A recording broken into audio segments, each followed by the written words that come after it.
I got too many windows open. Mike, close your window. Put on your Okay, pants. let me see. Midget porn closed. Oh no. No, no, no, no. Oh Oh, Foogly, you had to no. see that. You had to We see that. can't lead with the midget porn, please.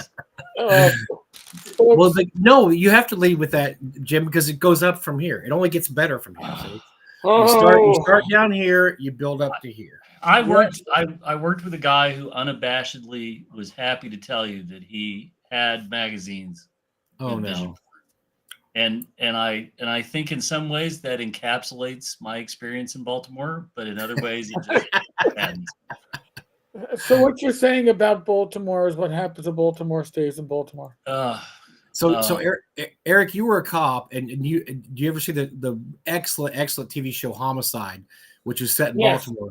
So I had another friend that was a cop, and he told me he said that is the most accurate show I've ever seen about Baltimore politics and yes. cops. He said that it's exactly as effed up as that show makes it out to be. I lived in Baltimore when they were filming Homicide: Life on the Streets, right? I moved there in 93, so I think the show started in 91, and it was bananas, absolutely bananas. I we could spend all 2 hours tonight talking about Baltimore politics, and we're Oh not. God.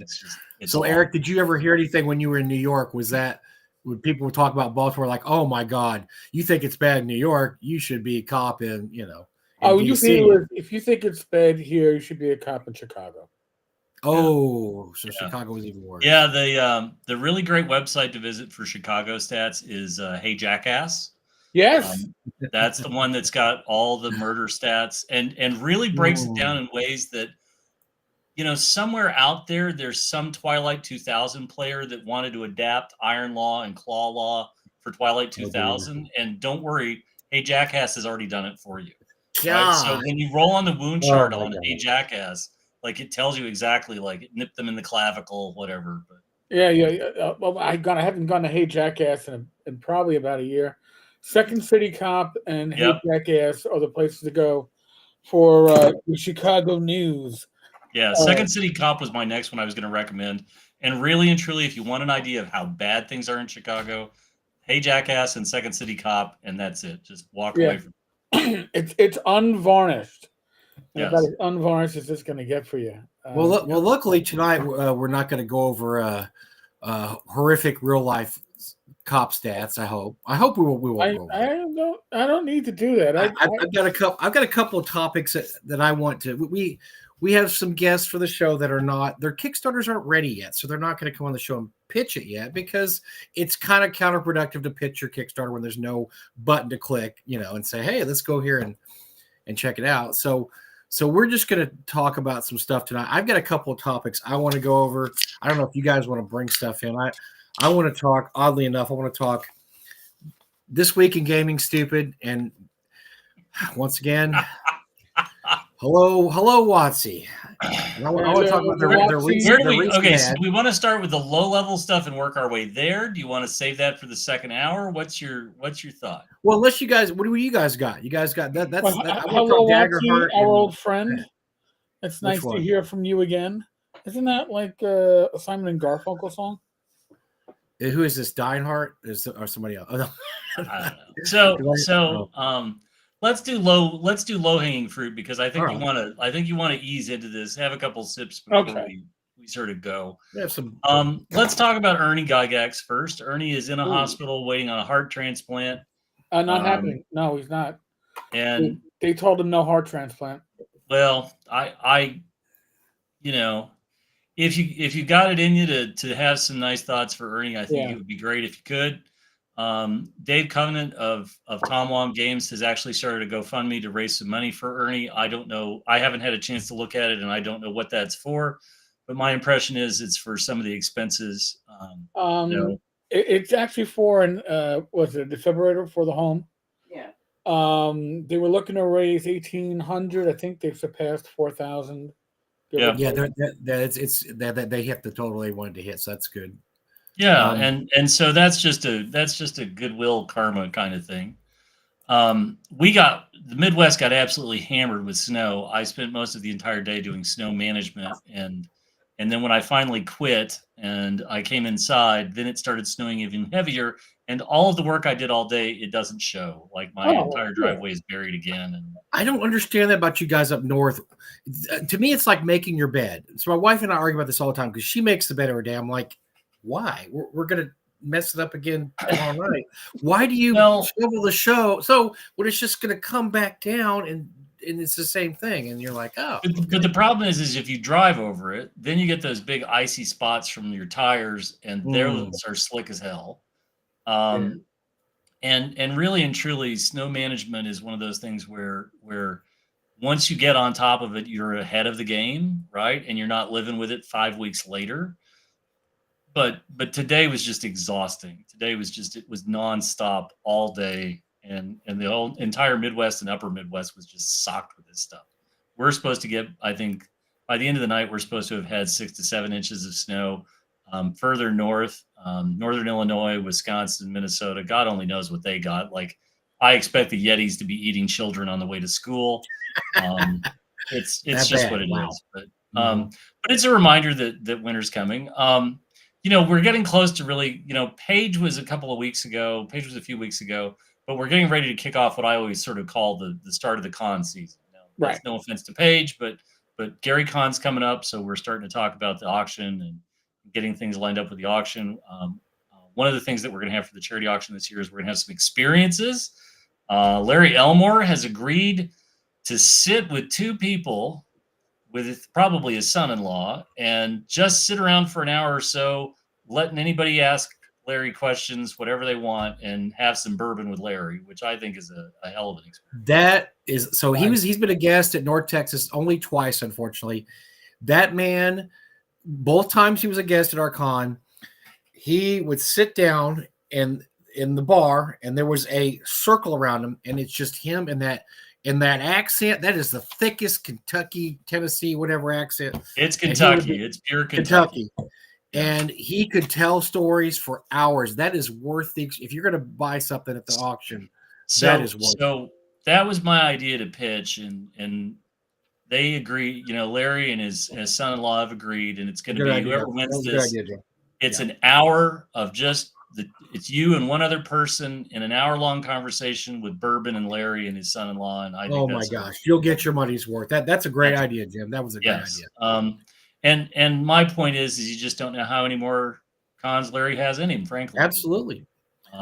We've talked to him several times, Jim, and I don't think he'll be coming back to North Texas because he has to limit his cons to, 4 or 5 a year. And of course, he goes to Gen Con and then Gary Con, and really that he doesn't attend a lot of cons anymore. And that's going to be the future for all of these old school guys. They're just going to have to start cutting their cons down. So we were happy to have him when we had him. Wonderful guest, wonderful, just great storyteller, great guy to talk to. I mean, he's one of those guys that's obviously he's great, right? I mean, he's a great person, but he doesn't come off as any kind of I need all the brown M&Ms taken out of my, none of that stuff at all.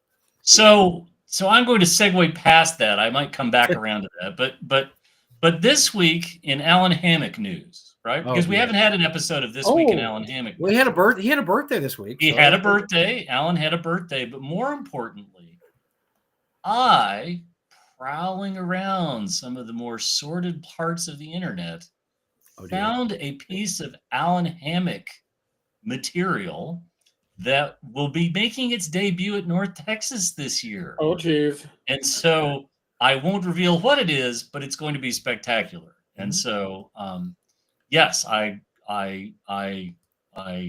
came across this and I was like, buy now. And so I did. So this is going to be a good fun. So the Alan had it. Sorry. I was saying the Alan Hammock. So one of the, you said that, Jim, that's awesome because one of the greatest in jokes to the last half decade of North Texas has been the Alabama Wargaming Association t-shirts everybody wears.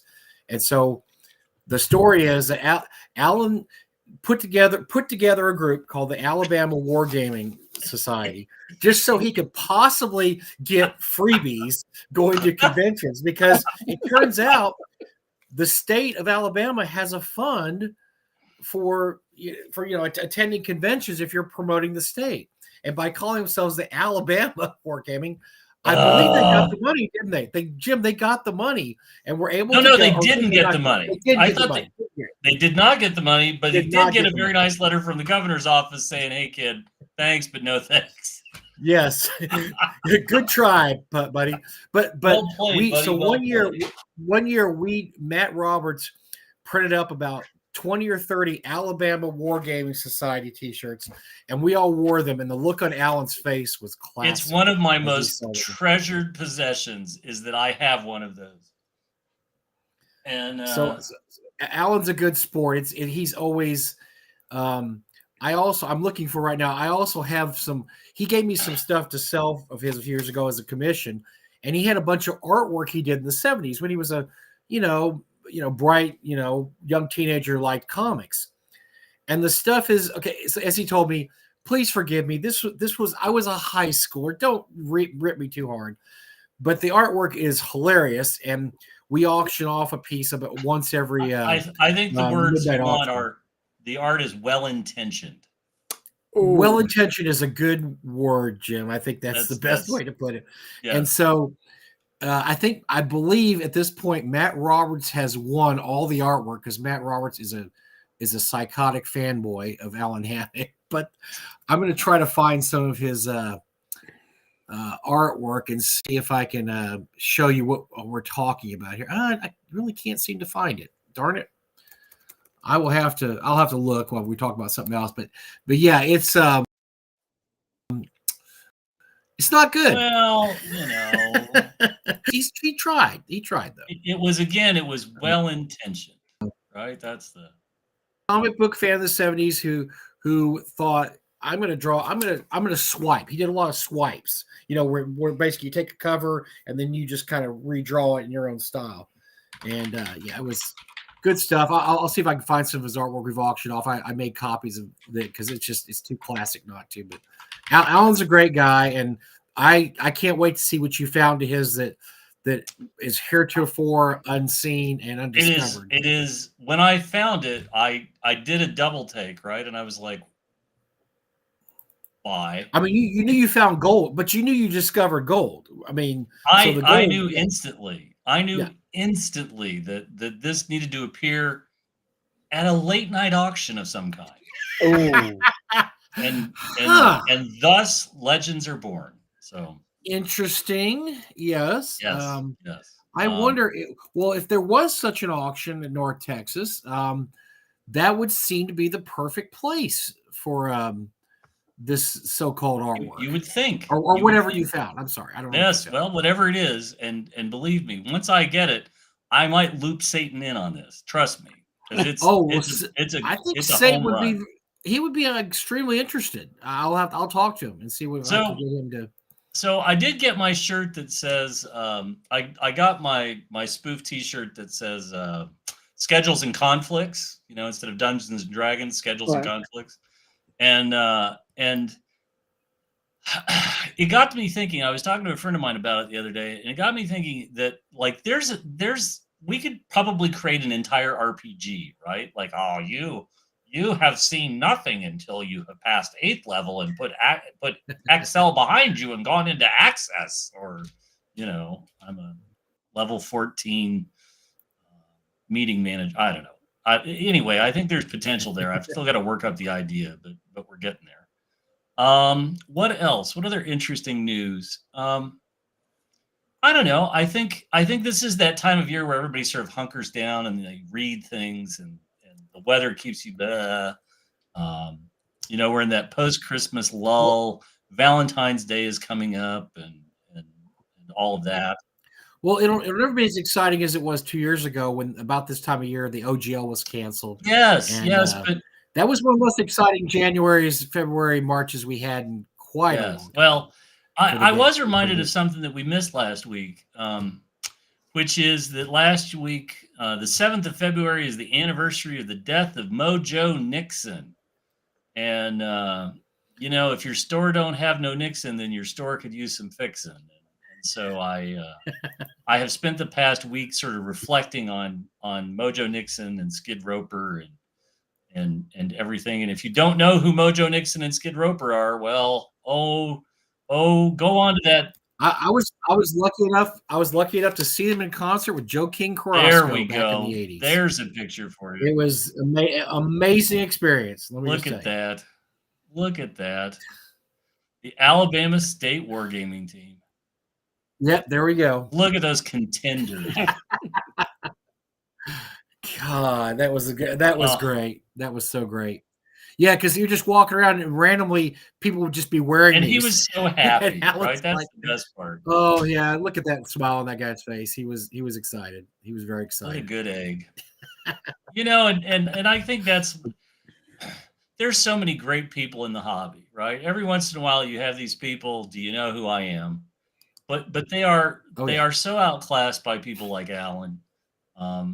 I put Errol Otis in that same category. Errol's just an unbelievably decent guy and as nice as can be. And the Allens and the Errols, there's no pretension, No. right? There's no pretension. Steve Winter falls into this category. Like there's so many of these people that come to North Texas and they're just decent people. And I really applaud that. I really like when game designers are fairly grounded and fairly level. When they get a bit pompous, when they get a bit jackassery, that's when you sort of scratch your head and go, Well, I have this thing always called, Jim. It's called, knowing your place in the world. And guys like Al. What's great about Alan is Alan worked at TSR for only a few years. It seems like he was there forever. He was like 79, I think, through 83. But he, and he wrote one of the classic modules of our generation, Ghost Tower of Inverness. Did a ton of editing. And he's told me the stories. He probably edited pretty much everything that came out, even if his name wasn't on it. Because back then, they didn't put your name on everything, even though, it's like credits in the 1940s compared to credits to a movie now. If you watch a movie in 1945, the credits take 3 seconds to roll. Right. Now it takes 35 minutes. That's because right. It's everybody. That's the Technicians Union. You're welcome. Good for that. Yeah. Yes. Man who got donuts, croissants for Blake Lively. Oh, don't say her name, man. There's like too much litigation flying around. God, it's like Candyman. You got to be careful.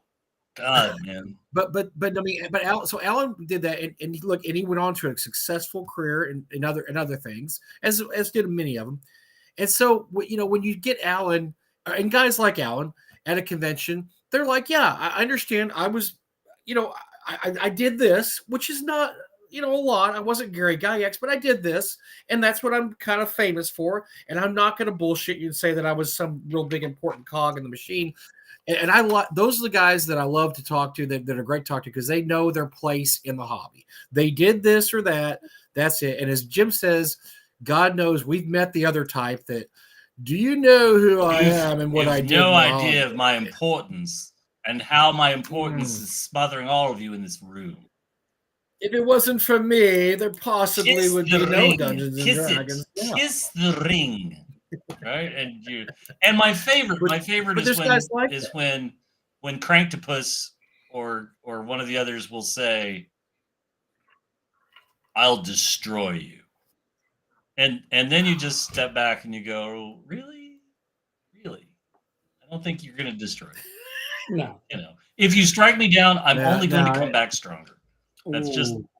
But there's guys like that, and they're the best people to have as guests at convention because they don't have a lot of airs about them, and they're just fun. They like to get down in the dirt. They'll have a drink with you. They'll tell you some stories, and that's who you want to have as a convention. And by the way, let me throw one thing out there real quick, and you guys probably noticed this.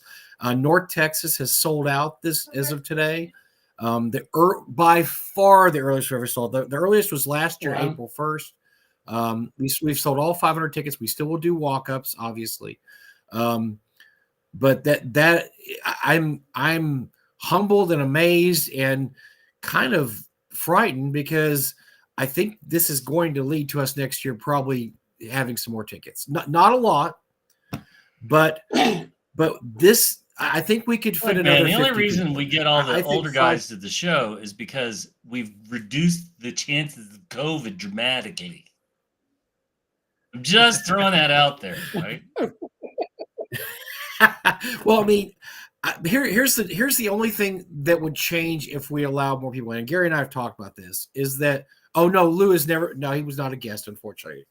The thing that would change is when you register early, you're allowed to register for games and register games. What this means is if you're not registered, you cannot register for games. You can walk up after during the con, but you could also not register games. All this is going to allow us to do is be able to have more people register for games because those people are going to show up anyway. We're going to get probably another 100 walk-ups. They're going to show up anyway. We might as well have them prepay and have them be able to sign up for games, get a T-shirt, and if you want to run a game. That's all that will change.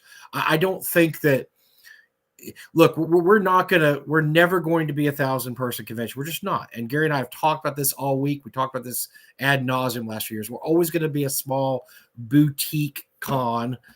That's not really a boutique con because we only charge $100-something to get in. It's not, we don't have any $5,000 seats. I wish I could justify that. I can't justify it. I can't think of something to do for $5,000.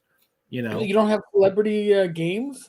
Those are our regular games. The celebrities show up and run games for everybody. It's everybody's there. You could register for an Alan Hammett game. You could register, and you should register for an Alan Hammett game, but don't register for like the Boot Hill game because if I'm in it, I'm going to murder you. I'm going to murder everybody. Actor Ronan Wong, who's a special guest this year, he's signed up for 2. He's putting 2 games on there. I've understood people who've run games with him. Ben Barsh raves about him, says he's a great DM. So we're going to have some celebrity type games, but we don't do, behind the green door over here, Whoa. Or the blue door or the black door. It doesn't have Just to be the green keep door. your doors closed, buddy. Keep your doors closed. But no, that's the whole mark of North Texas is you just come on, hang out. Everybody's there at the bar at night. You may be, sitting next to me and then Jim and then Eric. And then on the other side of us is, I don't know, Darlene getting a nightcap on before she, getting a little boozy.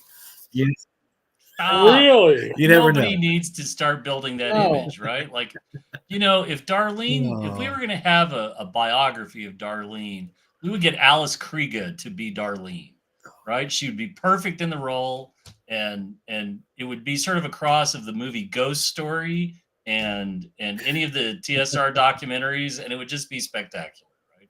She's a lovely person. I would throw $10 at that Kickstarter.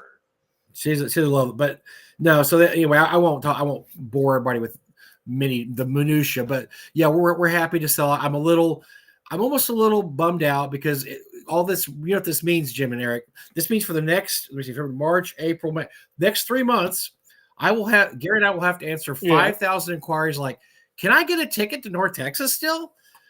What part of you just put that on the page? You put that on the every. Oh no, it doesn't matter. There's no more tickets. It's walk up. They don't read. You're talking about reading. They're not going to read that. They're just going to ask. They don't comprehend either, but I tried to sign up and there wasn't any tickets available. Where are they? Well, you're going to have to walk up. We sold out. I don't understand why you are denying my they actually get angry. To be we get people angry at us, and I'm not joking because we sold out. But that's we do zero advertising now. It's all word of mouth. We let people know up front the first day it goes on sale in June. We only have 500 tickets. After that, it's walk up. So there's no surprises here. Now, every once in a while, we do run into somebody who doesn't know about the con. They find out in April, and I feel bad for those people because they're like, yeah, well, I just found out about you guys. I'm sorry. But once again, there's still walk ups. Well, I'm flying in from Cincinnati. I can't do that to walk up. I understand that. I understand. Just get an earlier start next year. Then God forbid you put it on your calendar. These things have calendars on them. They're amazing. Sorry. So Gary, I guess Gary's not in the chat. Figure Gary might pop in and take credit for it. Gary did an amazing job as always this year. The games will be up this weekend, by the way, or the games will start to be put up. And if you've been to North Texas before, we sell half the tickets for a seat beforehand for $5. So if you really, really, really want a game, drop the money, because once tickets go on sale official on April 15th, it is Katie bar the door. They will sell, games will sell it like boom, boom, boom, just like Game Hold, just like Gary Con. But we allow you to buy a ticket. If there's 8 seats in the game, we'll sell 4. If there's 6, we'll sell 3. If there's 10, we'll sell 5. Okay, Fugly, stop. You're not fooling anybody. Oh my God. You're not Get fooling over anybody. it, Francis.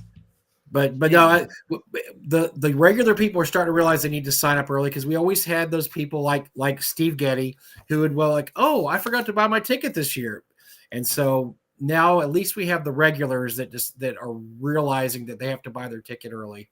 But no, we're really happy, and Gary and I talked quite a bit. Yesterday was actually my birthday, and Gary and I talked on the phone quite a bit. Yeah, happy birthday. Gary, wanted to call me, and we talked about the con, and we both really said the same thing. And David's with us on this, is that we like what we have.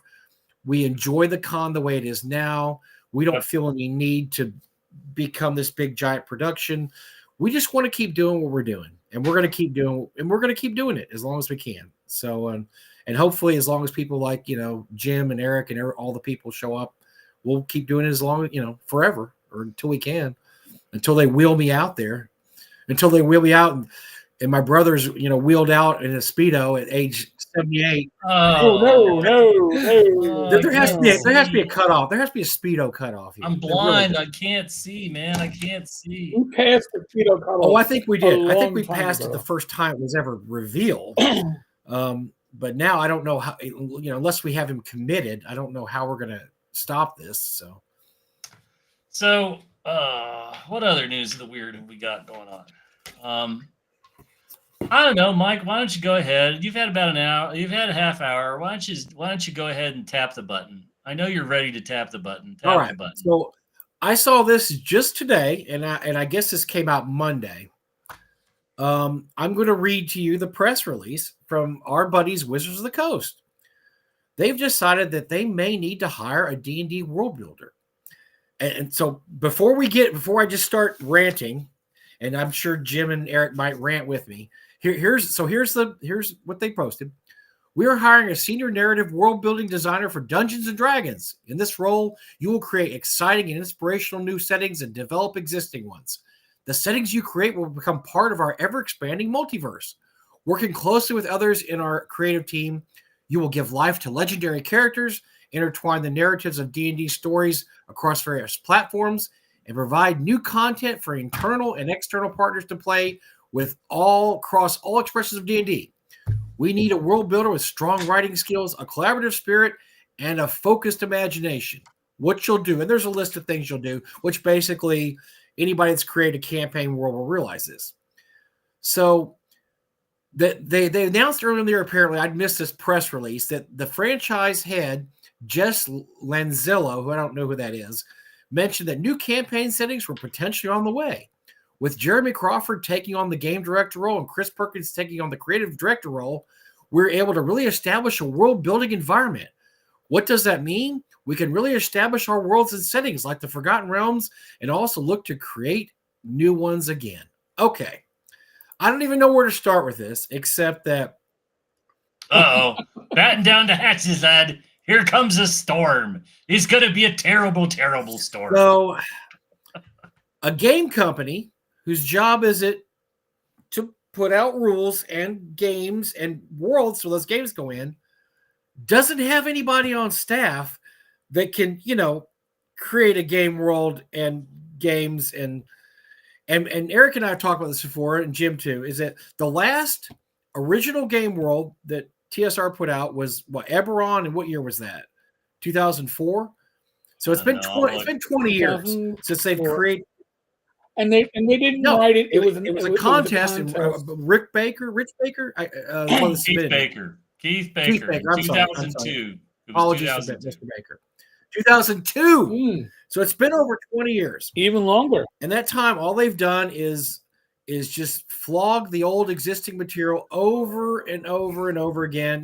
We have the 75th release of Tomb of Horrors, the 830th release of, Village of Hamlet, blah, blah, because they're creatively bereft, in some ways.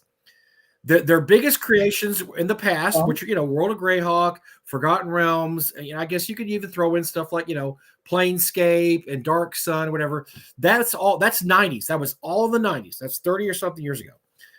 But isn't that I'm going to ask you guys, I'll throw it out to you guys. Isn't that the point of a game company, is to create games and worlds to adventure in? So I have a perspective on this that's a little skewed. So there's very few companies that exist today where they have a dedicated team of creatives.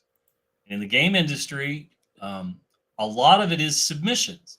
If you look at what Alderac Entertainment Group does, they actually, all of Gen Con, they take pitch meetings. They take pitch meetings with game designers who have something that they think they might be interested in. And a lot of other companies do business that way. But RPG companies that actually have full-time creative staff are few and far between. There's Paizo and Wizards of the Coast. Mm-hmm. Now, I mean, I'll just say offhand, Games Workshop has always had a studio that's responsible for the games and the miniatures, but used to also have the RPG side of things before they put that down.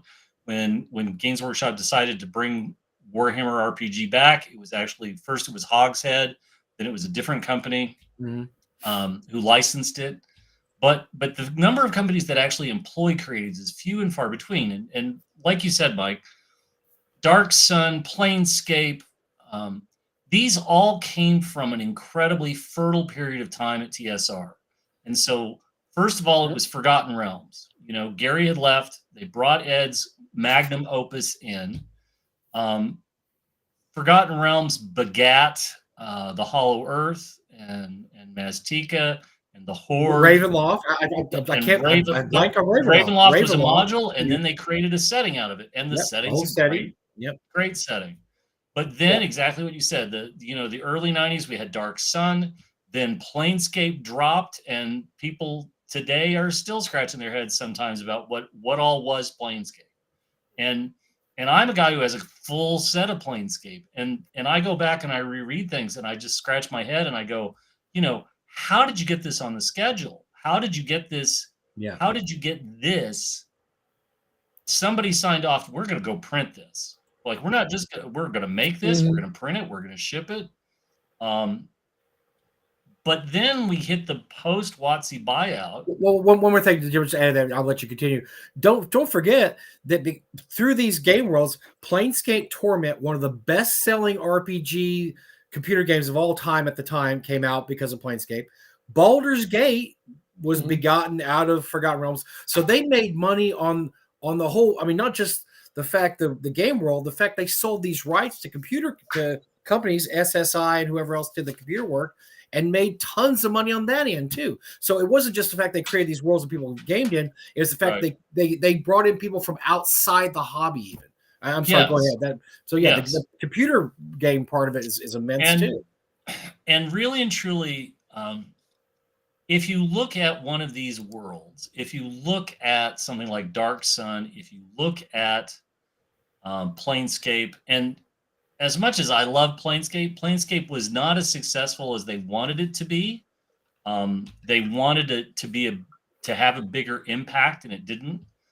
Dark Sun was wildly different from everything that had come before it. I mean, if you talk to people who've actively played Dark Sun, that's a deadly, deadly world. And you don't have armor, and you're lucky to have a spear, and so on and so forth.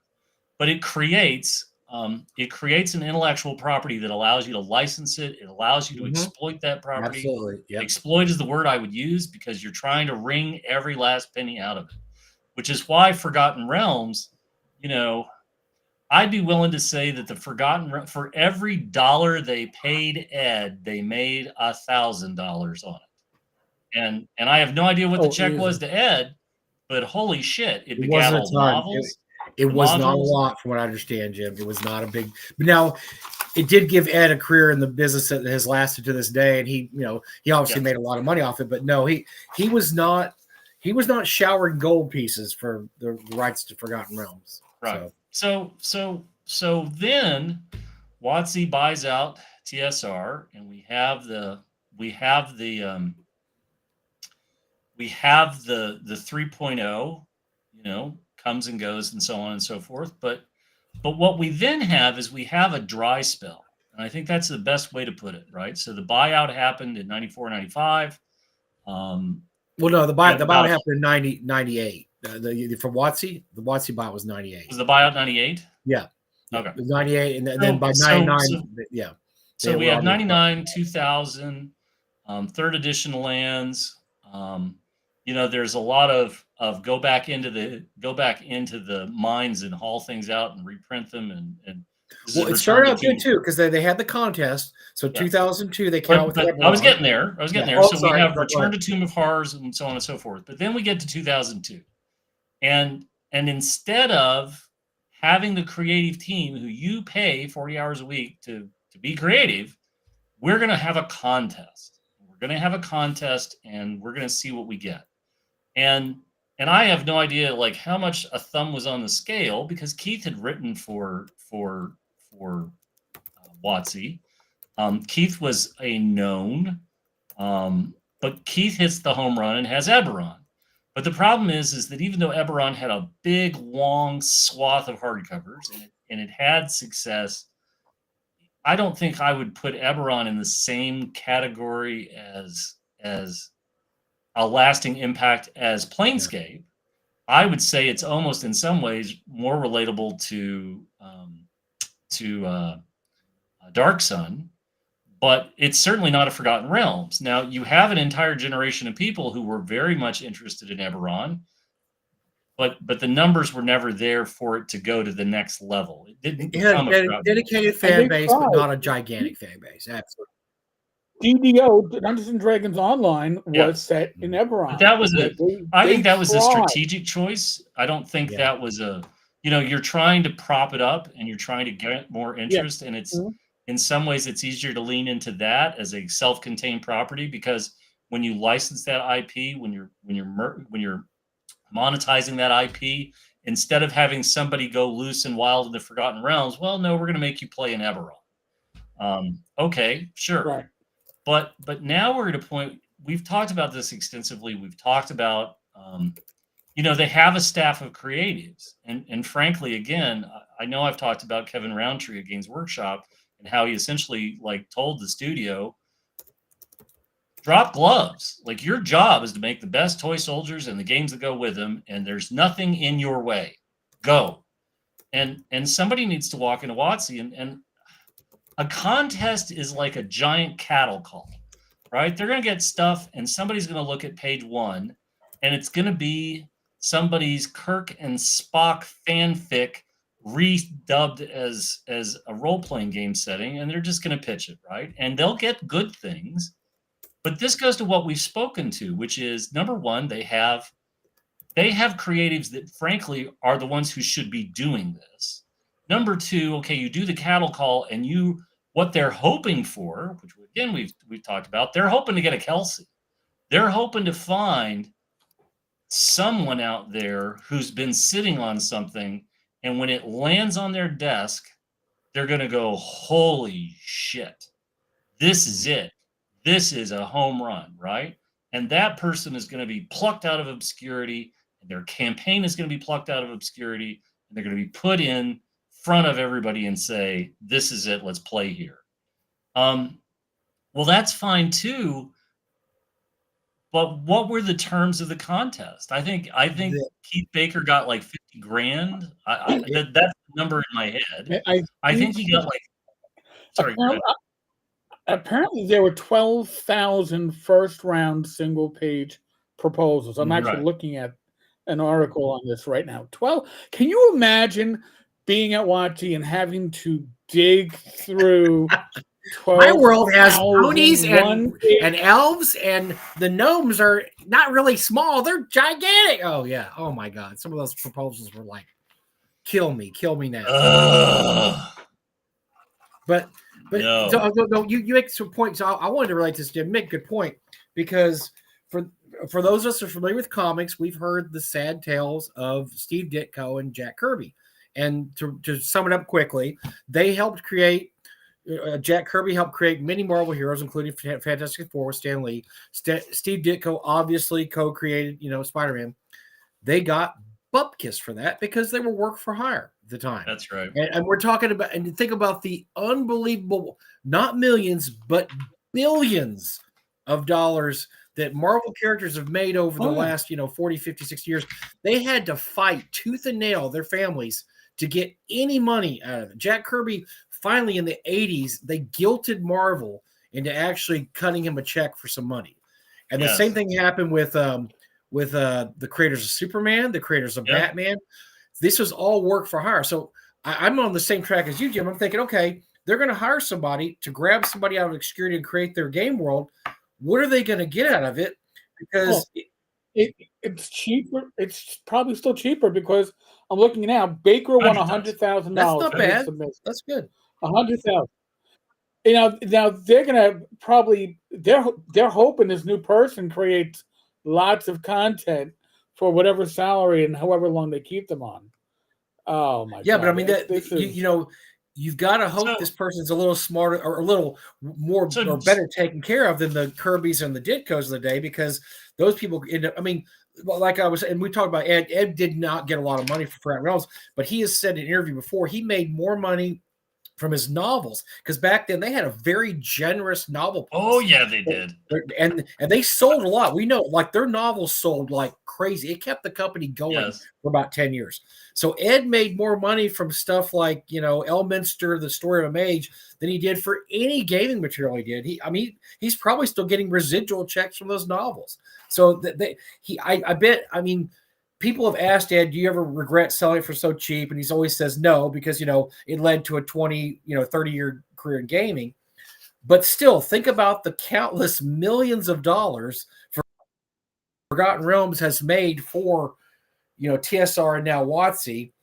And, Ed did get shafted. I mean, yes, he did okay, but he got shafted. And probably whoever creates the new kick-ass giant world for WotC is going to get shafted too. That's just the nature of the beast. So here's John Miller asked this question. Yeah. For a corporation like Hasbro, is there any way they can prioritize creativity such as an in-house design staff and still create new innovative IPs such as new D&D worlds? It is profitable. This is why you have these people. And so let me I'm going to go back to what I know. So Games Workshop employs the best miniature sculptors. I'm sorry, Reaper, but the best miniature sculptors, the best game designers. They play test stuff. And yes, I'm sure there's going to be people like 40K first edition was far superior. No, just stop, right? They go to all the events. They watch the meta as it unfolds. They look at changes that need to be made, blah, blah, blah, blah, blah. But first and foremost, right, they are a miniature company. And really and truly, you have these people on staff to do one thing: make miniatures. You have the other people who make games, and you have art people. You have in-house artists. You have out-of-house artists, right? All of this. You have somebody whose hand is on the property, who's guiding it, who's guiding Age of Sigmar, who's guiding Warhammer 40,000, blah, blah, blah, blah, blah. And what I find grievously offensive here is that WotC is a successful company. Whatever old man yelling at the clouds we come off as, WotC's an incredibly successful company, right? They are the linchpin to Hasbro's success. The money that Hasbro spent buying WotC was the smartest thing they've done in the last 50 years. Number two was buying Kenner and pulling Star Wars in-house. But really and truly, WotC's what keeps them in the black. And so WotC has success. WotC has talent. WotC has all of these things. But you have to have somebody. You have to have somebody in charge of the studio who says, we're going in this direction. Al, Frank, Deborah, and Cindy, you four, I want you to go away this weekend, and I want your 2-page pitch on a new D&D campaign world. I want you to pull out the stops, and I want you to give me your best in 2 double-spaced pages, and we're going to meet on Monday, and we're going to see what somebody comes up with. And that's how this starts, right? I have a campaign world. I have a campaign world. I've tooled around in this for 20 years. I've got my little crib notes. I've got little details and so on and so forth. But right now, I could pitch my game and it's still going to be better than anything I've seen. Like all these little half-hearted efforts that come out from WotC. What was the world of Ghosts? There was a one book, a one hardcover where like you could interact with ghosts. Shadowlands? No, not anyway, Shadowlands. I don't right? It looked cool, but it came and it went and it was gone, and I have no idea whatever happened. And well, Jim, look, compare it. Okay, so when they wanted to do second edition, they went in house and they got Zeb Cook, Steve Winter, and John Pickens. Those three guys right there, three of the most creative minds in the entirety of TSR, and they just said, "Do it." And Jim Ward just basically didn't give them any. He just said, "Here, just do it. You just do it," because they had the personnel in house at the time because they had them there. They had. I mean, Zeb Cook is an incredible designer. So is Steve Winter. I mean, they had these guys on staff do this. I wonder, and like I'm just purely speculating now. I wonder if they have that kind of creativity left at WotC after all the cuts they've made and the layoffs they've made and the corporate structure they have now. Do they have that kind of creativity still in-house? I think they do. I don't think there's any question that they have that creative. So Mike Merrills is no longer at WotC. Okay, there's two ways to take this. If I was WotC, right, this is how I would say this. Number one, I, Jim Kitchen, am never saying anything bad about Mike Merrills. I like Mike.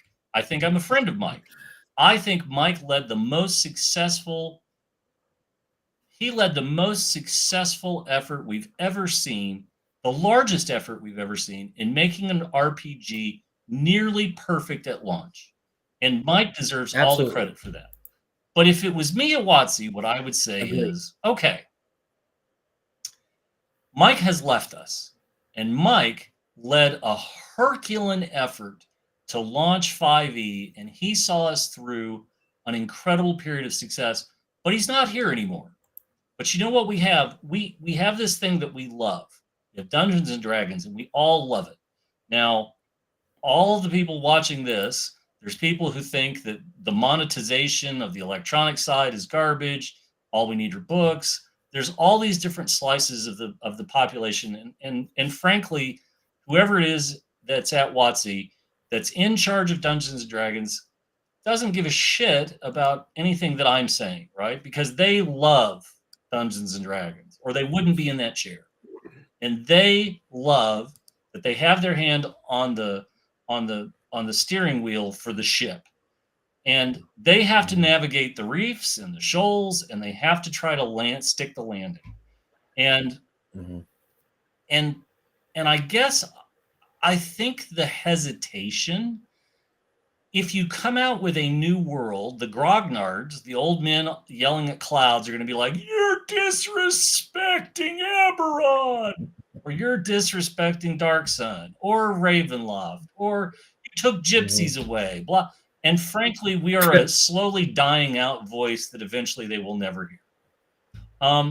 Okay, but how do you come up with something like Strixhaven? Strixhaven, okay, it's supposed to be kind of like a school for magicians. That sort of sounds like Harry Potter, but it's not, but it is, and I just don't care. But you can see where they've tried things here and things there, and they've tried to give you some new campaign settings and so on and so forth. And I think the problem is these have been penny packets, right? These have been little attempts to try to get something going.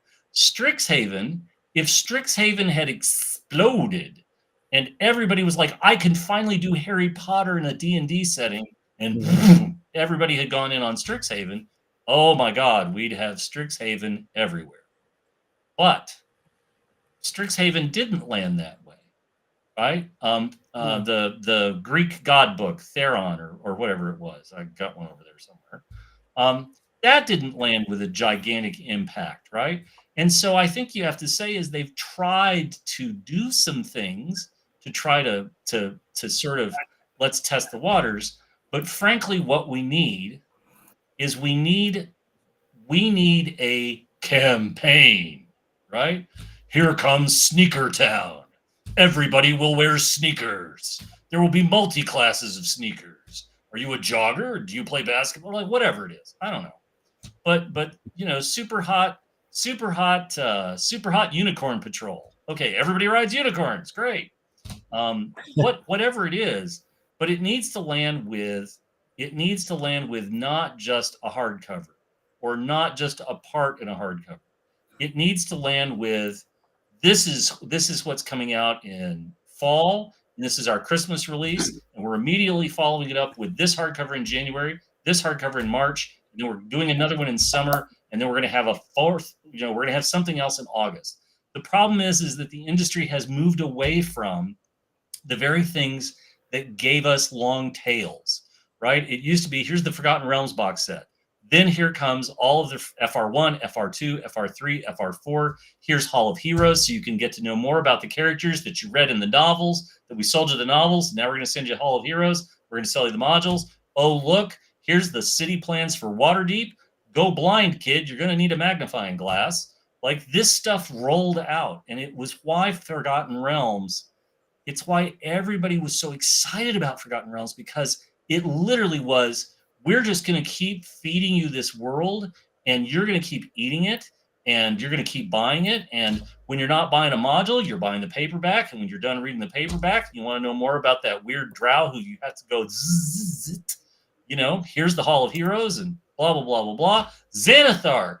Who knew Xanathar? I didn't know who Xanathar was. All I know is he's a beholder. I had to buy FR1. And that rolled out.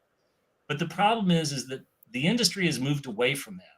Dark Sun, Planescape, Buck Rogers, Marvel Superheroes, all of these things had long tails. But WotC's model is now hardcover. Love it. There you go. What else you got? You get a hardcover. It's pretty hard to get excited about it. Well, no, yeah, that's a good point. But that's it. Well, not only that, the stuff they do now is so reactive. Like, for instance, Strixhaven, like you're talking about, it's reactive. It's saying, hey, let's do D&D as if it was Harry Potter. Back when they were doing, when they had their giant winning streak, you know, they were coming out with stuff asked for D&D in space. Dark Sun, we're going to do this planet with slavery and dunes, and there's no water. I mean, these were all original ideas they threw out there. Planescape. Nobody was sitting there going, you know, Planescape was a totally original idea. The stuff they have now is so reactive. First of all, we're going to take a module that's already been done a million times. We're going to redo it yet again. You know, the Giant Series, whatever. That they're stuck on that.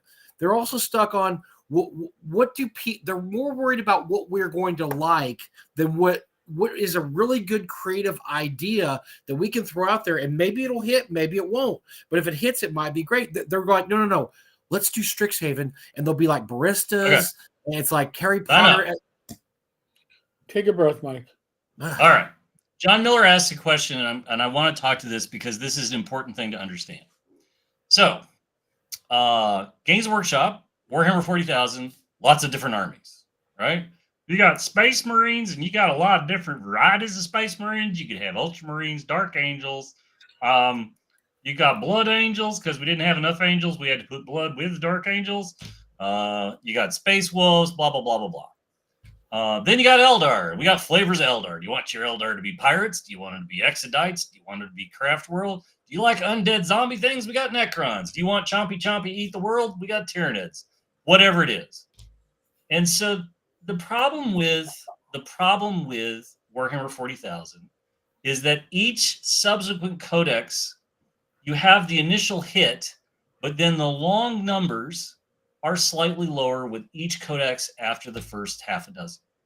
And so this means that whatever the last armies are, their codexes will sell pretty well because there's already an installed player base, but then the long tail of those codexes dies off. And so what John Miller was asking about, and Ryan Dancy talks to this very honestly. So we all remember Planescape, and the things that we remember about Planescape that we get all hot and bothered about are the box set, the initial box set, holy shit. Planes of Law, Planes of Chaos. Those 2 box sets, holy shit. Then there's the red box set, The Blood War. Oh my God, you even gave me a comic book with it, and a whole raft of modules. But the problem is that everybody remembers those box sets, and everybody remembers the first few modules. But Planescape had the exact same problem that Forgotten Realms did, that the Gazetteers did, which is we were all in on FR1, FR2, FR3. Mm-hmm. By the time you get to FR6 or 7, right? Like, we are the gnomes of Galantry. I don't give a shit about gnomes. I've never given a shit about gnomes. And you rolled that bastard out, and guess what? It sat around. It didn't sell at my Walden Books, and TSR pulped who knows how many of the gnomes of Galantry. Don't give a shit. Planescape. It's hellaciously difficult to find the early Planescape modules in great condition. It's pretty damn easy to find Fires of Dis because it didn't sell. In shrink wrap, by the way, because it was never even open, Jim. They didn't open it. That's right. It didn't sell. FR8, FR9, the higher the number of FR. How about FR12s? The nobody cared. Yeah, once it got to like the double digits, so the problem is that what you want is you want to move past the single book model. And so WotC's very married to the single book model because you've only got one line item. You can order a bajillion of them to get your cost per unit down to next to nothing. And if it's not a big success, you don't have an entire product line that you're wrapped up in. And so here, 1 minute. Allow me to peer into the future. So this is what I would say they need to do. They need to create a campaign setting. And they need to create a campaign setting, and then they need to find the people who were the most responsive around playtesting 5th edition. They know who they are. Jesus, they have reams of documentation. But they need to get like test groups, and they should do this at conventions. They should do this. They should go out and have some like, can you make it to a test? Can you make it to a meeting in Chicago? Can you make it to a meeting in Los Angeles? Can you make it to a meeting in Atlanta? And they need to go. And they need to focus group with ruthless NDAs. And they need to absolutely tailor this campaign world so that they can get the most traction possible. And every negative comment, they need to go back and they need to say, whoa, there's a point here. Not, that person is not aligned with my political views and they are stupid. No, you need to listen to them until you've honed a campaign world that's going to satisfy the largest number of people. And you've already proposed what the campaign tail is going to be like. I'm not saying you need to do 16 modules. I'm not saying you need to do 16 box sets. I'm saying you need to shake this up and say, we're going to give you a box set. The first box set that WotC has published in, I can't imagine how long. I can't even remember the last box set they published. We're going to give you a hardcover. We're going to give you modules, but there's only going to be like 5, right? But you start the campaign launch with a limited tail, which means that everybody can afford it. But then if it blows up, well, here comes year 2, right? Because we're still, sorry, I'm taking my head off. They're still trading on characters that were new 30 odd years ago, 35 years ago. Incredibly bereft, Jim, that they have been for a long time. But the thing is that, you know, like I remember when they killed King Azun. You know, like here's a character, and again, all the named characters in the Forgotten Realms were players in Ed's campaign, right? So Elminster was Ed, and King Azun was Ed, and so on and so forth. But I remember when they killed him, and I thought, okay, like, why, right? But okay, you want to move the timeline, you want to age out the characters, you want to reduce Ed's footprint on things. But they own, you say they own a dozen campaign worlds, but I would throw that question back and say, they own a 12 worlds, but how many of them were ever really profitable? You know, when they bought out TSR, there was tons of Dark Sun and Planescape, tons of it still left. What we're talking about is if they get lightning in a bottle, if they create something that people respond to, if they create something that people want to play and they want to buy more of, then you can go to a company and say, remember how big Baldur's Gate 3 was? Well, we'd like a new game, and we want to find a partner to make a new game in Super Angry Unicorn Patrol Land. And if the sales are there and the numbers are there, there's people that are going to go, holy shit, I want to make a game in Super Angry Unicorn Patrol Land. And they'll be off to the and Ty, like, I'm sorry, but you can scream at the clouds all you want. We're not doing that. We're not having that. But here's the problem. But here's the problem. Ty is right, because what the problem is, they're going to overthink this into oblivion. They're not going to just say, look, let's have a really kick-ass campaign world of this. They're going to overthink it, and they're going to homogenize it, and they're going to remove any element that might be offensive or weird, or no drow or no orcs, and they're going to homogenize it. I don't think they're able to do this anymore, Jim. I don't think they can do it. I disagree, and here's why. I disagree, and here's why. Right? So I've always said the pendulum swings, right? And the pendulum swings, and it goes too far one way, and it swings back, and it's always a case of overcorrection. And eventually, what has to happen is the pendulum essentially swings through the middle at some point. And so it may not be this year, it may not be for a couple of years, but there's going to be somebody that's going to get the baton of Orcus leadership at WotC, who's going to be able to make the business case of why we don't necessarily worry about offending everybody, that we recognize that some of the people who scream the loudest are in fact the people not buying our products. And what we need to do is we just need to make something that lives up to 2 words. It only has to live up to 2 flipping words. It has to live up to Dungeons and Dragons. It has to live up to the promise of exploration of things unknown, dungeons, and it needs to have perilous threats that are going to shish kebab you, i.e. dragons. And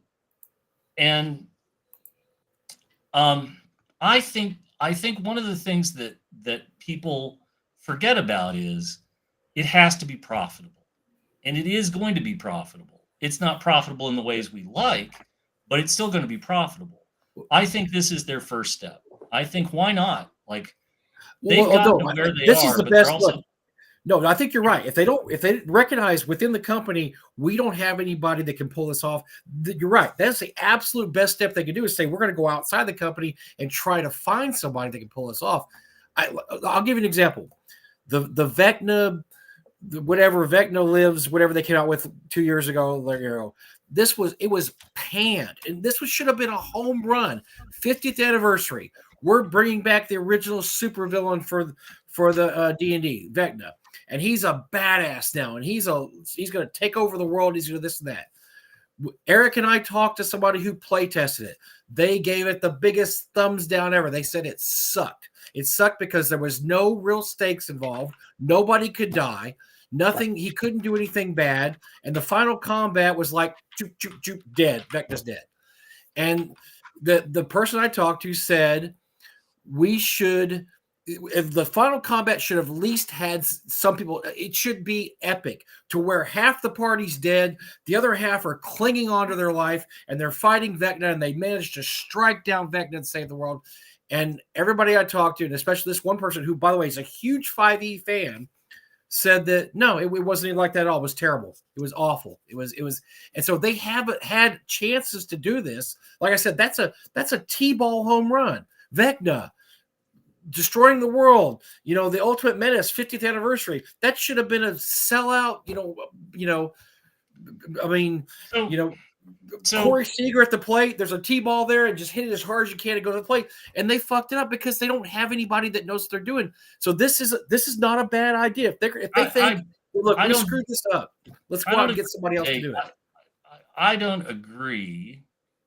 I don't agree that I think missteps, right? We talked about this the week it came out. We talked about how it could have been a lot of things and it wasn't.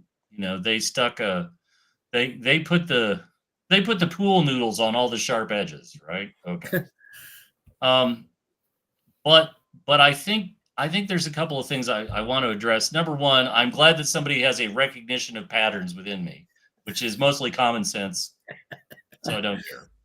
But more importantly, let's talk about a couple of things that came up. So John Miller said a new world creates a new expansion of the market. Absolutely, absolutely. I always cite, Stephen King managed to turn one of the greatest opening sentences at the start of a novel, the very first Dark Tower book, The Gunslinger. He managed to milk that into a mediocre movie, a long series of books, and a horrible ending. But he has sold the Donald and Grant editions. He sold the Del Rey Paperback editions. He sold another limited series of hardcovers. He's made more money than God on a series that never stuck the landing because he got investiture from all the people who were Stephen King fans, Sure. all the people who wanted I to got read it. sucked in too. It was a great idea. It was awesome. It was a great idea, right? Yeah. But the problem is that what they need is they need surefire hits. They do. They have to have profitable hits, and they have to have.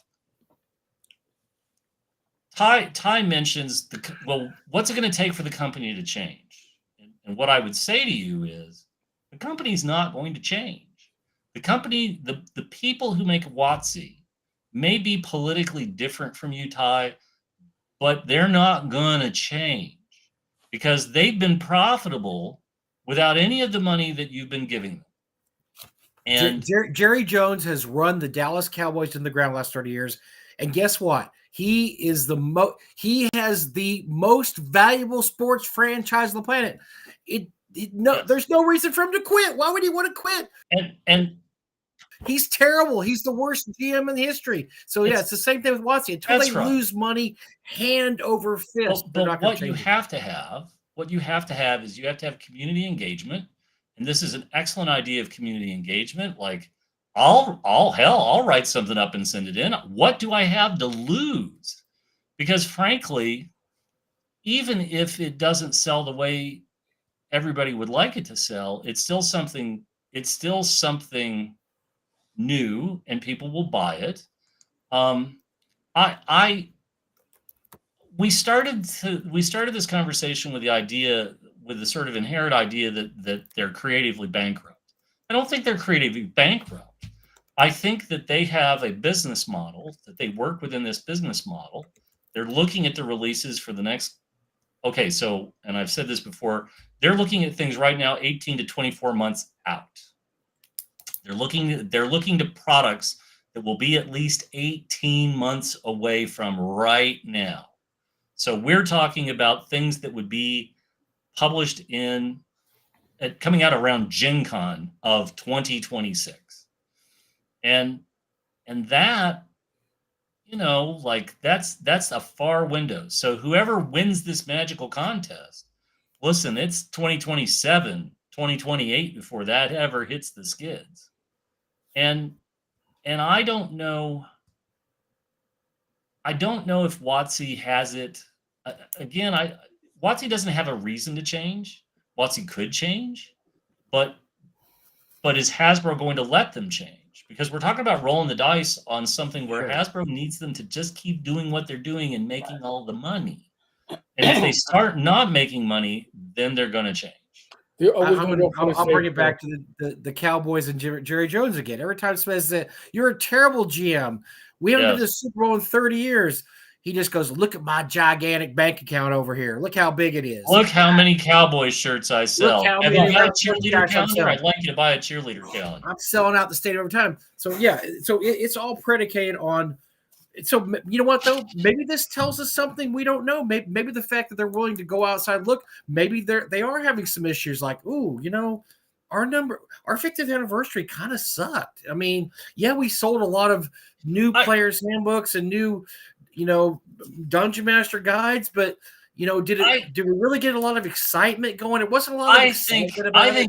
I think Kurt nailed it, and I would say this because Ty's like quoting me saying Watsy needs to change, and Watsy isn't going to change. It's not going to. Right? But that's no.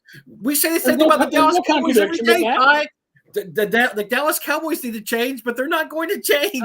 They're going to be it's very easy out there. So here's what I would say, Ty. Right?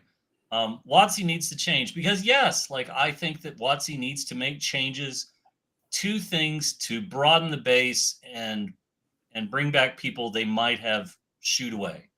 At the same time, the ship, you aren't going to go water skiing behind an aircraft carrier unless shit's getting real. Because aircraft carriers don't move that quickly and they don't make turns that quickly. And frankly, Watsy doesn't need to make a drastic sea change because they're sailing in profitability. Right.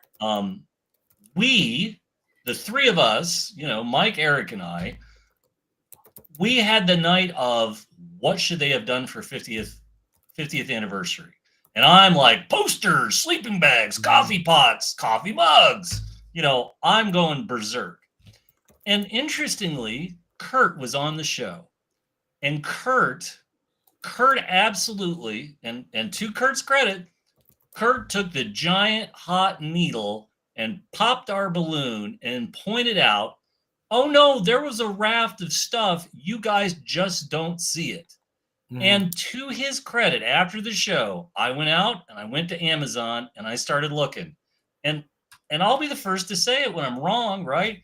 There were Dungeons and Dragons party favors and Dungeons and Dragons plates. And we have a party city in town. And I walked we just didn't see them and we didn't know about them.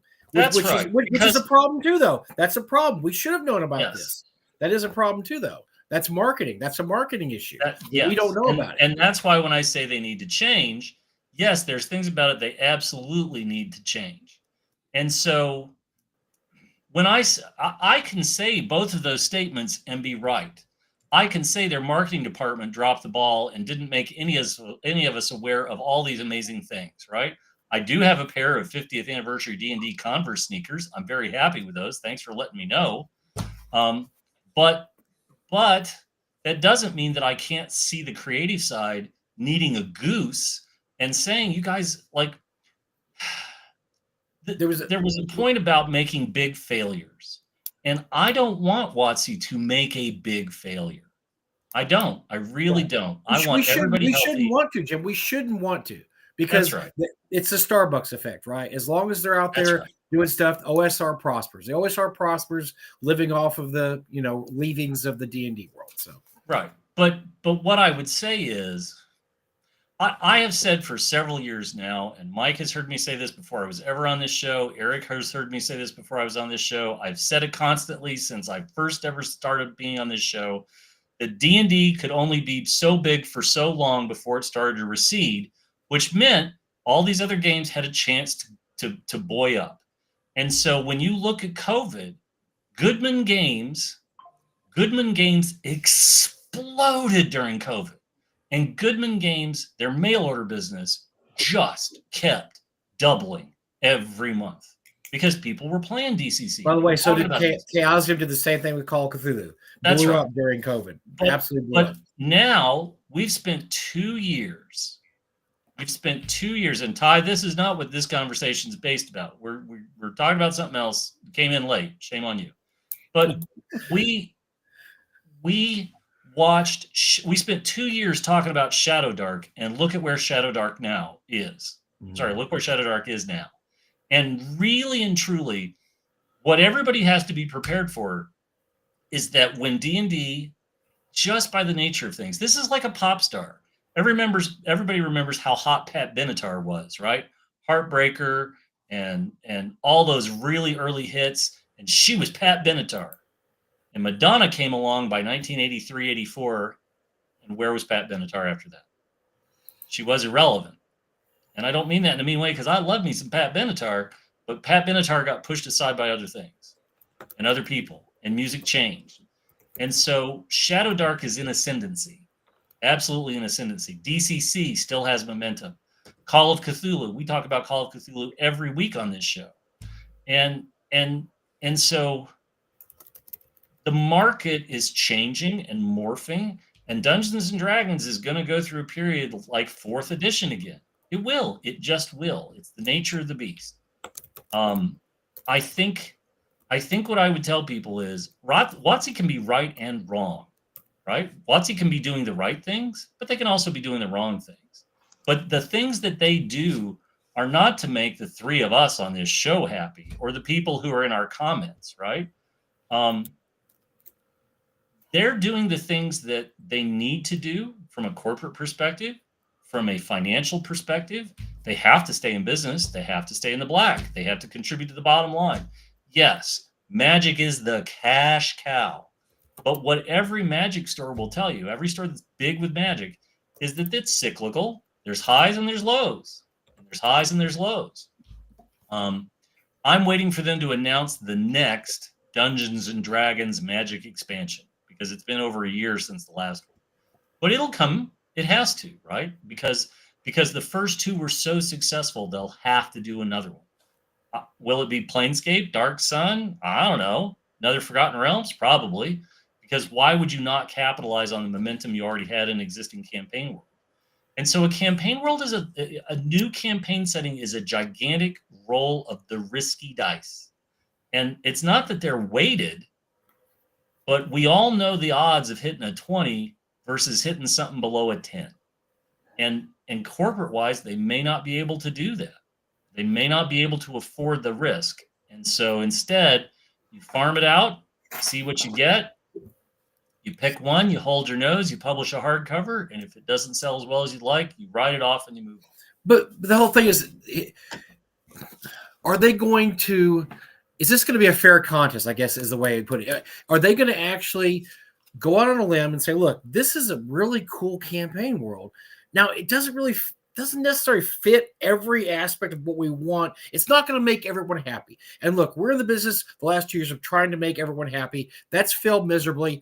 Did we learn that making everybody happy is not necessarily the way to go? And I'll give it, we'll go back to Shadow Dark. Shadow Dark is, it's a take on 5e that makes it's a little more difficult, a little more horror, a little more tough. It's a little tougher. So this, I don't think Shadow Dark was something that WotC would look at and say, yeah, we can publish that. They would have said, oh, that's a little too deadly. Oh, we're trying to make it so you tell a story with your character. And if your character dies a lot, that's not really very good. And that's why Shadow Dark succeeded. And I think that's why a lot of these things succeed, is because you have to look past what everybody wants. And I think that's been WotC's gigantic problem. That's why they're so scared to do anything original last few years. And that's why we see Against the Giants part 563, because that's worked before. It's going to work. It's going to be fine. We're not going to upset anybody by having them fight giants. That's why we have Strixhaven. That's why we have these things. And that's why they've been blah lately. What did you Eric's video about them being vanilla?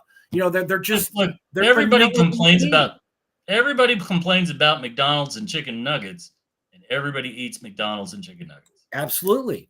But we know it's not the best chicken. We know that's not the best hamburgers. But listen, right. I can go to Chick-fil-A or I can go to McDonald's, and one of them is $13 for a meal, and McDonald's is somewhere hovering around $8, $9. And what do you want? Now John Miller makes another great. Asks another great point, or makes another great point.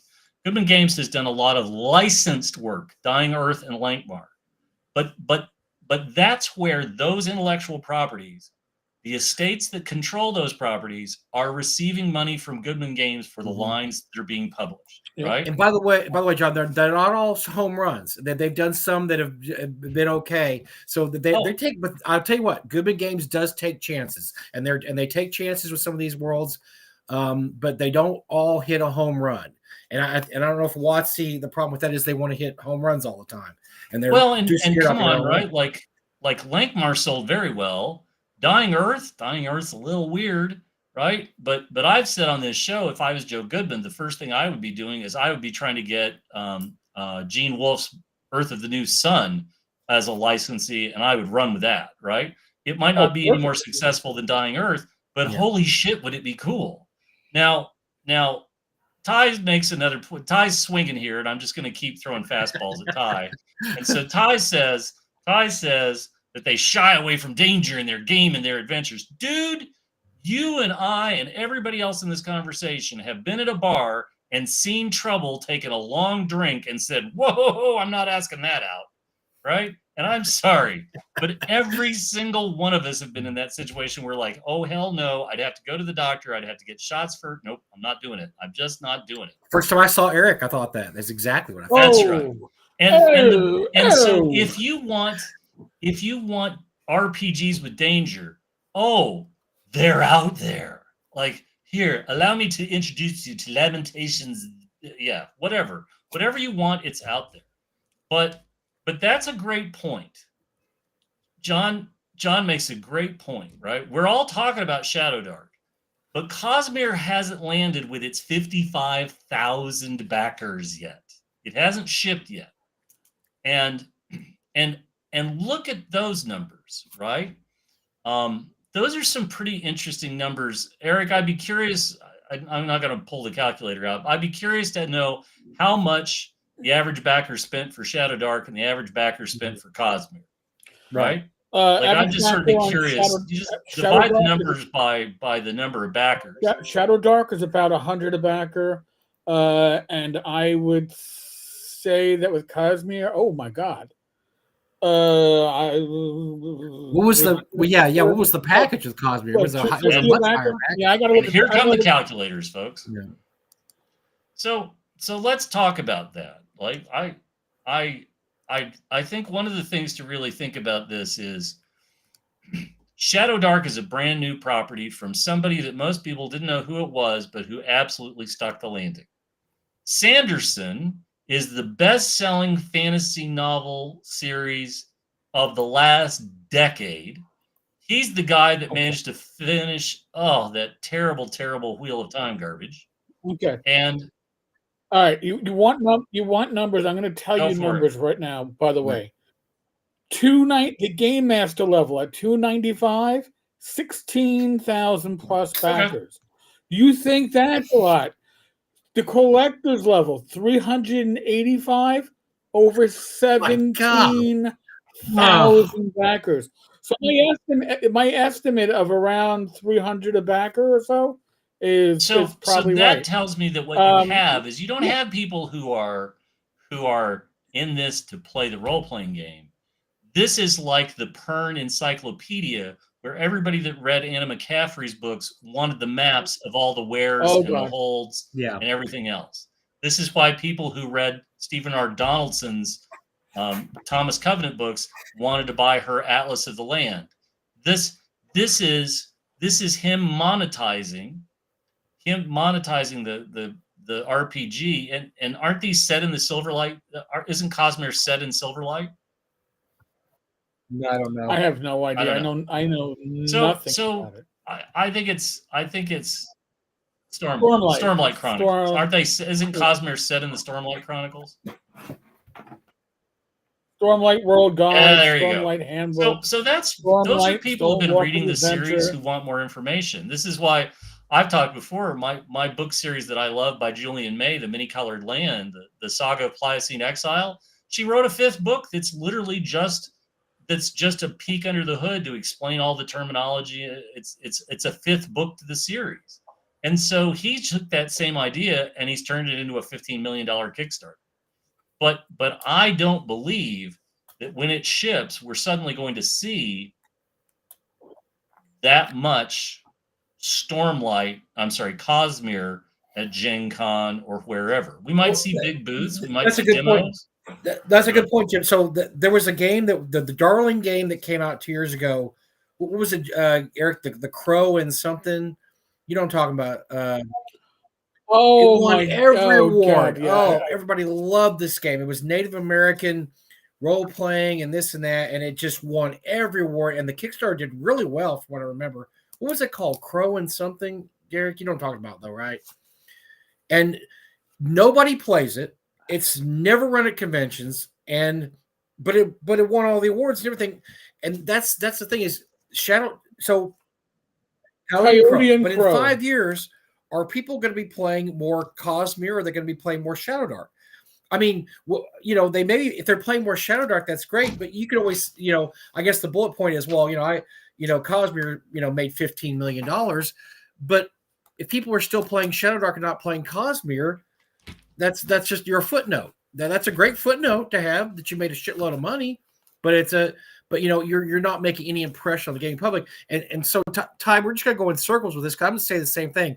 I don't think that WotC cares unless the sales go in the toilet, they're gonna put out vanilla shit. And they're going to make it so you don't die.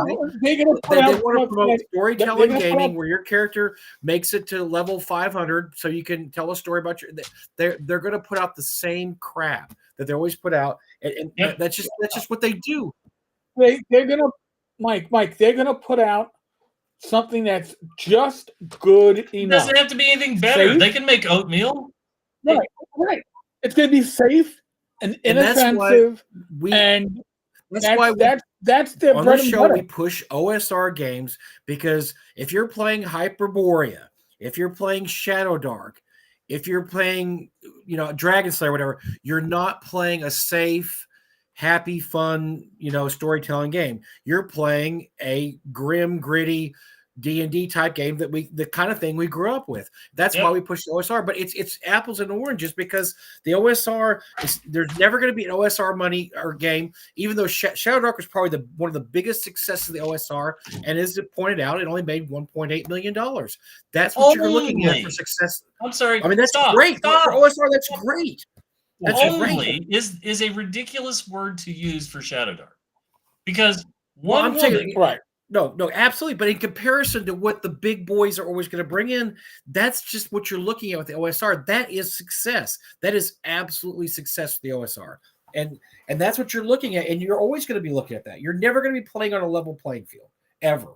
Because But Mike, listen, if the OSR had an IP licensed on Conan, or even, or something, an IP like that, you would see Sanderson numbers are close to it, but the OSR is building from the ground up, essentially. Shadowdark is not a licensed IP. Sanderson is licensing to himself, so that's fine. But it's an established IP.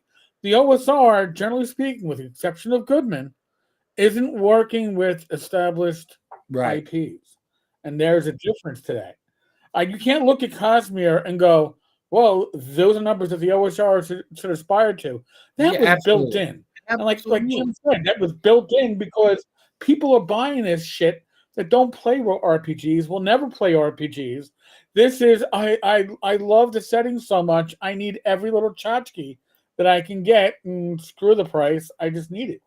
And I think it shows at those high pledge levels, and then tens of thousands that were backing for that. Amazing, but it's based on the IP. It's not based upon people playing the RPG.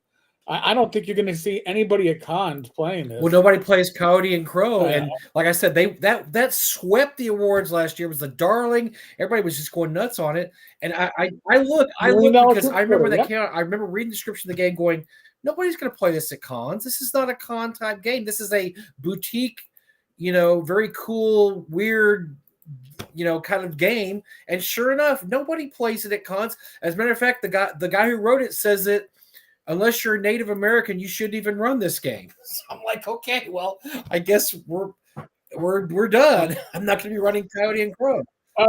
So Mike, for Coyote and Crow, the largest level of backer-wise, 3,200 backers, was the hero level. You get a physical copy, and we donate a copy to a reservation library. Okay, so I'm sorry. I didn't mean to laugh. I think Native Americans have a lot more problems to deal with than getting a shipment of 15,000 Coyote and Crow books. Oh my God! But I mean, there people that are buying that aren't necessarily buying it because, again, that they plan on this thing. Oh, I can buy a copy, and there's a copy that's going to go to a reservation library. So again, who's actually buying it to play it is another question. Shadow Dark is being bought to be played. That we know. DCC is being bought to be played. Other games, look, we have record numbers of alcoholism, drug abuse, and spousal abuse here. But we got another shipment of 5,000 Cody and Crow books for the library at the reservation. Don't get me started. Moving past that. I'm out. I'm bailing out of this because that's going to piss me off. All right, whatever. Yeah. All right. So I think one of the things to really sort of hit on here is you can't. I'm sorry. There are people who will resent WotC for playing it safe. I have lambasted them for playing it safe. I think Kurt did a great job when he was on bursting our bubble and pointing out things that we missed. And I also think that one of the things is that one of the things that we talk about here is that our perspective is hopelessly skewed to when we were teenagers, because we're not teenagers anymore. And damn, the body of one. I know. Me feel bad. But one of the Woodstock. I think the thing to watch is let's watch Kelsey's next Kickstarter in March and see what happens. And again, I don't think Cosmere. We talk about Cosmere, and I don't think it's an RPG. I just do not believe that this is an RPG. It is an RPG, but what it is it's people who love the Stormlight Chronicles getting more in-depth information on all the minutia. Mm-hmm. And trust me, the people reading Stormlight Chronicles love them some minutia. Larry Correa talked about how the MHI books, the Monster Hunter International, our role-playing game, they like if 1 out of 100 of those got played, that's great. But the people buying MHI RPG were people who loved the MHI novels and wanted more details behind the scenes. Mm-hmm. I think it's the same thing for Cosmere, and that's not me saying anything bad about either of those. That's people who just want to read more about the worlds they love. And if there's one thing that come on, anybody who reads science fiction and fantasy, if you find a series you love, you're like, why haven't you published another book? Why don't you do the trilogy you talked about? Why aren't you? Salvatore has literally cranked out a Drizzt novel every 2 years since 1991, 92. Mm-hmm. And wow. And let me throw out the thing that nobody ever wants to talk about. There will eventually be the last Drizzt novel where he dies. I don't know when this is. It's going to be 10 years from now. It's going to be 5 years from now. It's whenever somebody at WotC's like, kill the funny name, kill him, we're done. And then Salvatore will write the last ever Drizzt novel, and people will make a big deal out of this, and it won't make people happy, and it will make people happy, and there will be whatever. But just as they've killed all these other characters, they're going to kill him off, and then he'll go away. And I don't know who the next Drizzt is. Maybe it'll come from a Shadow Dark tie-in novel. Maybe Kelsey's got a novel up her sleeve. I don't know. But time marches on. And I'm too old to fight the fights over when will WotC do the right thing. Well, my version of right and WotC's are two entirely different things. Because I think they absolutely blew it when they released. I mean, Pool Noodles, the Pool Noodle version of Vecna. I like that. I'm gonna stick with that. The Pool Noodle version of Vecna, and I'm. By the way, I read it too because I got the PDF sent to me by somebody, and it's terrible. It is terrible. It's not the epic battle that could have been. It's like one of those things like what could have been. It's not the end game. You look at the end game movie stuck the landing. Yes, here was the ultimate stakes built up after 6 years of movies or 8 years, and all the characters are fighting. They stuck the landing. And that's something you're only willing to do if you're willing to take chances. The problem is WotC can't stick the landing because I don't think they understand how to stick the landing. With Vecna, they're like, like I said, the person who I talked to about this pitched me a better version than what I saw. They said, here's what I would have done. I had done this, and this. And I was like, that would have been exciting. That's actually pretty cool. Vecna is almost about to kill the take 2 or 3 members of the party are actually dead. We're talking 5E dead, which is impossible unless you just absolutely just screw the pooch. And, they're really like, oh my God, my character actually died? We're playing 5E, right? Yes, your character's dead. That's what you needed, the kind of level of disaster and gloom and grimdark that you needed for something like that. And they don't know, I don't know if they don't know how to do it or they didn't want to do it. But probably a little bit of both. Probably a little bit of both. So I don't think they wanted that. Rob Conley makes a great point. Rob Conley makes the point. He says, I guess what it boils down for me while writing stuff like the majestic fantasy realm is to use my experience, knowledge, and passion to create an exciting place that people want to adventure in. And so Rob hits a home run here. And let me explain why I really believe that resonates and why it resonates for me. So Rob has hit on the root of a great role-playing game experience, right? Which is collaborative storytelling where everybody walks away with tales to share with other people about, hey, and then this one time blank happened. I know I've talked about Top Secret, and I've got like probably one more session in my Top Secret game at some point. But Top Secret, my game is set in Kuala Lumpur, Malaysia, because my parents, my dad and my stepmom lived in Kuala Lumpur for 3 years. And I have spent the last 40 years of my life hearing stories about Kuala Lumpur and adventures in Kuala Lumpur. So when it was time to set a Top Secret game somewhere, I dropped it in the middle of Kuala Lumpur in the late 70s because it's what I knew from my dad and my stepmother. I know a lot of people are in love with Horror on the Orient Express, the Chaosium adventure. And I have lived in Western Canada. I have lived in Alberta, and I know a lot about Western Canada from having lived there. And so I want to do sort of a Horror on the Orient Express, but I actually want to set it on a Canadian Pacific Railway train going through Western Canada. And I've got little notes and scribblings and so on and so forth, because I think I can tell that story. Can I tell the Eric Tenkar modern gritty day cop drama story from 2005 set in Manhattan? No. Every time I had to go to Manhattan, it was awful. It was hellish. I wanted to leave as soon as I was there. I ended up arguing with dock guys from the union, and I don't want to go back ever. But Eric could run that adventure because that's what Eric lived and breathed and knows. And I think all of us have to think about that, right? When you're running an RPG, when you're running a game, you have to speak to what you absolutely know and what matters to you. Which, by the way, Jim, goes back to our point that we've made, all three of us, many, many times. There's a bunch of Microsoft and Amazon execs running the company, and they don't have those experiences. They don't have that depth of knowledge. And the people who do have those depths of knowledge, the people that I can think of right off the bat would be Chris Perkins and, what's his name? Jeremy. They're in upper management now. They're not working. They don't hands-on. They've dodged the bullets. Yeah. So they don't have those people that have that experience that are able to say, "Oh yeah. I've done this before. I know what's going on." And I'm sorry. Let me say something about John's point that Eric pulled up here. Right? Yeah, it's from Polygon, whatever. Mm-hmm. But these public numbers like Cosmere 15, Discworld 3 million, DC 20, 2.2.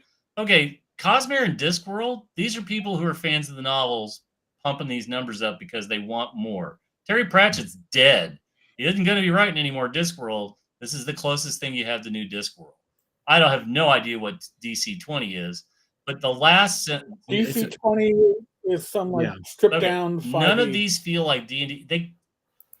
That's the first mistake, and I'll say this because that's where you come at this from completely the wrong angle. I spent the better part of almost a decade working for Games Workshop. I can't tell you how many times some pint-sized peckerhead would come at me and say, "This is what's going to destroy Games Workshop, man." and I would be like, "Okay, like sure." And the list of corpses is long. You're done, old man. The new stuff's coming in. You're done. Let's speak of things like Cryomech. Let's talk about Let's talk about Vor, the Maelstrom. Vor's gonna eat your lunch, old man. Sure, whatever. Like, I think that's the worst part of all these, is that it doesn't need to be a D&D killer.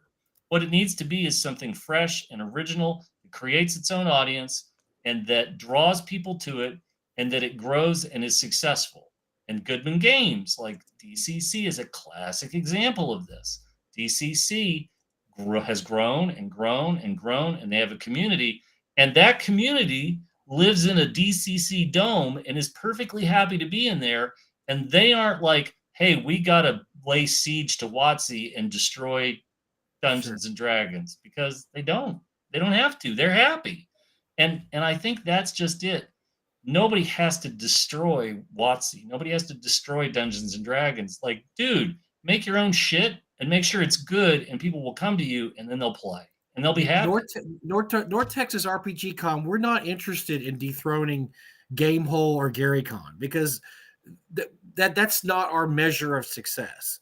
Our measure of success, we sold out our convention in February. That's our level of what we consider success. And believe me, we've had people snidely say stuff like, well, you got, if you wanted to, you could have 1,000 people, but you don't have 1,000. We don't want 1,000 people, and our measure of success is going to be miles different from a con like Gamehole or Gary Con.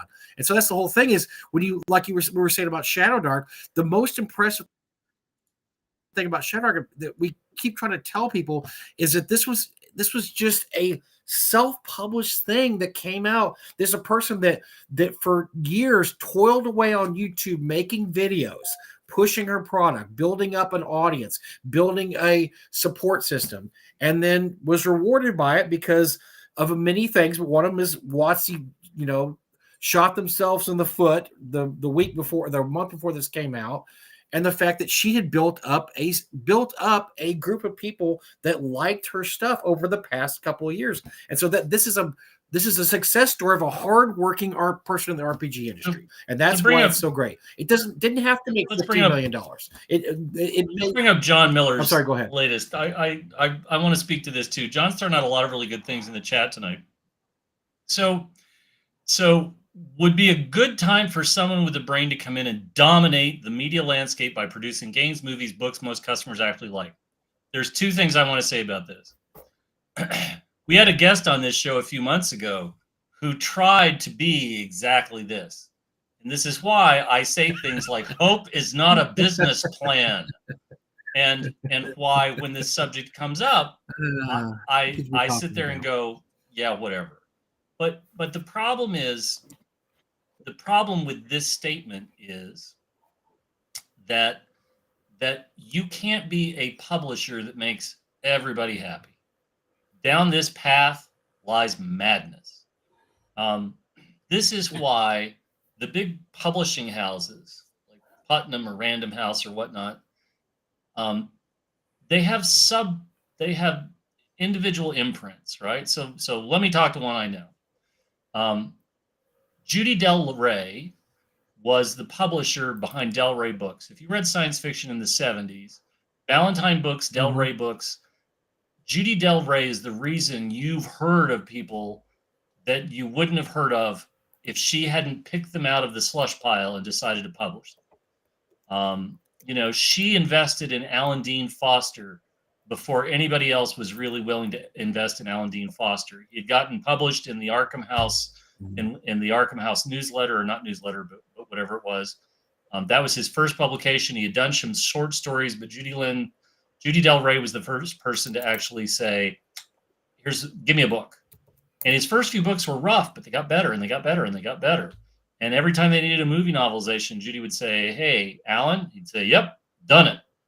I already finished it before we even signed the contract. I got it done. Jim Baen. Jim Baen doesn't get enough credit, but Jim Baen took a look at science fiction and fantasy and realized where fantasy and science fiction were drifting away from things. They were drifting away from older authors who had a back catalog that was eminently publishable. They were drifting away from people like David Drake, who had lived through Vietnam and had stories to tell. Jim Bann was a person who invested in David Drake very early on and published a lot of Drake's catalog. He's the person that created the juggernaut that is Honor Harrington. He reached out to David Weber and said, "What do you think about this?" And David Weber said, "I'll give you 3 books." Mm-hmm. And Jim Bann said, "Sure," before he had even read one of them. And so I think the point to take from that is Jim Bann's core audience, the barflies of Bann's books, they're going to put people like John Ringo, they're going to put people like that and buy their books, but they are not the same people. Jim Bann can't publish to the same audience that goes to other places for other things. And I'm a big believer that know what you're comfortable publishing and so on and so forth. What's his name? John Dixon Carr. He had the rights to publish in Piper's universe and had the right to expand on H.B. Piper's works. And he did. Pequod Press published several expansions. He republished all of the Warworld stuff after Bann dropped it and didn't want it back in print. And he tried to publish a sort of great edition of that. I think the thing is we can't expect everybody to publish everything and make everybody happy. That's just delusional. I think what you do is you say to yourself, "This is my audience, and I know my audience, and I'm going to deliver for that audience." And WotC. Well, I'll give you an example. Real quick, give you an example, Jim. So, the Hallmark Network puts on these really cutesy, fun Christmas type stuff, and they have a very dedicated audience. People love that stuff. They can watch 16 Hallmark movies in a row that all have the same plot line of the girl from the big city that goes to the small town, and the greatest joke story of the last year was Hallmark scientists are confident they are about to develop a second plot line, and okay, but they don't have to. They make oodles of money doing this now, but it's a niche. It's a niche audience. You're looking at niche audiences. If you want to go to this niche audience, you can make a lot of money and be very successful with niche products and niche audiences. Yeah, you can do really well. So you don't have to be everything for everybody, or even put out something that everybody wants. Look, there's certain actors out there that Jason Statham. My wife loves it. She will see any Jason Statham movie. You know why? Because he plays a guy that goes out there. There's a bad guy that's fucked people over. He will kick their ass. My wife loves that. She likes Jason Statham without a shirt on too, but we'll move beyond that. But that's what she wants to see. And there's a whole dedicated fans that want to see Jason Statham kick the shit out of some guy that deserves to get the shit kicked Wrath of Man is one of my favorite guilty pleasures the last 5 years. It's a great movie. Because if you don't like Post Malone and you like Jason Statham, this is a movie you need to put in your queue. It's spectacular. But come on, right? Yes. Like a Jason Statham movie doesn't violate the tried and true formula that Bruce Lee invented, which is you kill the underlings, you kill the middling boss, you kill a few underlings, you kill another boss until you work your way up to the final guy, and then it's done. And by the way, you're usually working your way up a pyramid or something, right? Or a big castle or something. Yes, it's the D&D. It's the D&D concept. You start at the lower level and you work your way up and you kill all the bad guys on your way up there. So yeah, so look. I'm not. We're not saying that you can't make money off the niche, because you can absolutely make money off a niche, but that you have to understand. You have to understand what you're doing and where your point. I'm not like Hallmark. The whole Hallmark brand just has no illusions about what they do, what they put out. The actors that act in them, I've seen interviews with them. They love it. They're like, yeah, sometimes they get famous actors in there that do a Hallmark movie just because they're like, I want to do something happy and fun for once. I don't want to be brooding, bad guy anymore. I want to do a movie where I'm I'm the love interest in a small town that a big city girl wants to go out with me. So there is a place for stuff like that. And there's a place for these games that people like, but there's also going to be these boutique-y, Coyote and Crows, and there's going to be Hasbro trying to make everybody happy and putting out something that's absolutely non-political, non-upsetting to anybody. That's, like if Eric's in his video, like if you haven't seen the video, go watch it, where he talks about how vanilla 5e is, but that's what they want to do. They want to do vanilla. Yeah. Let them do vanilla. They can have vanilla. You know what? I'm sure James Raggi said, you guys can have vanilla. I'm going to do the opposite of vanilla over here. And James has made a very successful career. I'm doing the absolute opposite of vanilla. As far from Dude, vanilla if he as could you put can anything possibly more into that ice cream, I don't know how. So he's got Rocky Road. So that's the rockiest of Rocky This is Roads. what I My would goodness. throw out. Like, let's throw out some great examples of things. If you're going to create a game, it should have a hook. It should have something that draws people in and makes them go, huh, that looks really interesting. There's some conversation about dice pools. Here's what I would say. Goodman figured it out. Let's have all these weird dice, and let's make weird tables so that people would need to buy the weird dice, and let's sell weird dice. And they sell a shit ton of weird dice. You can't make everybody happy. Don't try, right? I had some jackwagon in the comments earlier taking a poke at me. And you know what? I'm not going to stop being who I am, right? I'm not everybody's cup of tea. Shit, I'm not everybody's glass of bourbon. I like Ty, but Ty and I disagree on things because Ty likes to yell at clouds and I got other shit to do. By the way, there's nothing wrong with disagreeing. Jim and I may disagree on stuff. There is nothing wrong with disagreeing with people about gay stuff. You should be able to talk about it. And look, one of us is going to be right, one of us isn't, and when he'll that figure happens, it out, we'll or know. it'll be dead. And, it's that simple, right? It's not a big deal. That's not a big deal at all. There's no absolute truth in this shit. No, there's not. We're all guessing. We're guessing 90% of the time. We're just throwing our shekels out there and seeing what who picks up the shekels. My magical hat does not have magical powers. My magical coin of the rat doesn't tell me anything. Right. And at the end of the day, I think this is the motto. Some of our if you're starting to be a peckerhead, right? Your friends need to intervene, and that's when they need to say things to you like, all right. Like, let it go, because you can't let it tie you up in knots, right? The folks at WotC go home every night and they don't lose a wink of sleep about what the three of us say about them on this show. They just don't. And so, the contest is going to be interesting. We'll see what comes out of it. I might have to write up something. This could be fun. I'd like to see how early I get kicked to the curb. I think go play what you love. Go run what you love, right? Submit events for conventions and run the games you love. I remember Macho Women with Guns and how it was going to transform everything and how hot it was for about a minute. And literally, I have not heard of a single game of Macho Women with Guns being run at any convention I've been to. All right, he just threw out the gauntlet. North Texas, we need Macho Women with Guns. North Texas, and I'd be happy, but I don't own it. I wasn't going to buy it. Wasn't the target audience. Have actually touched a pair of boobs or two, and so I didn't need to own Macho Women with Guns because boobs. I got nothing, right? I got nothing.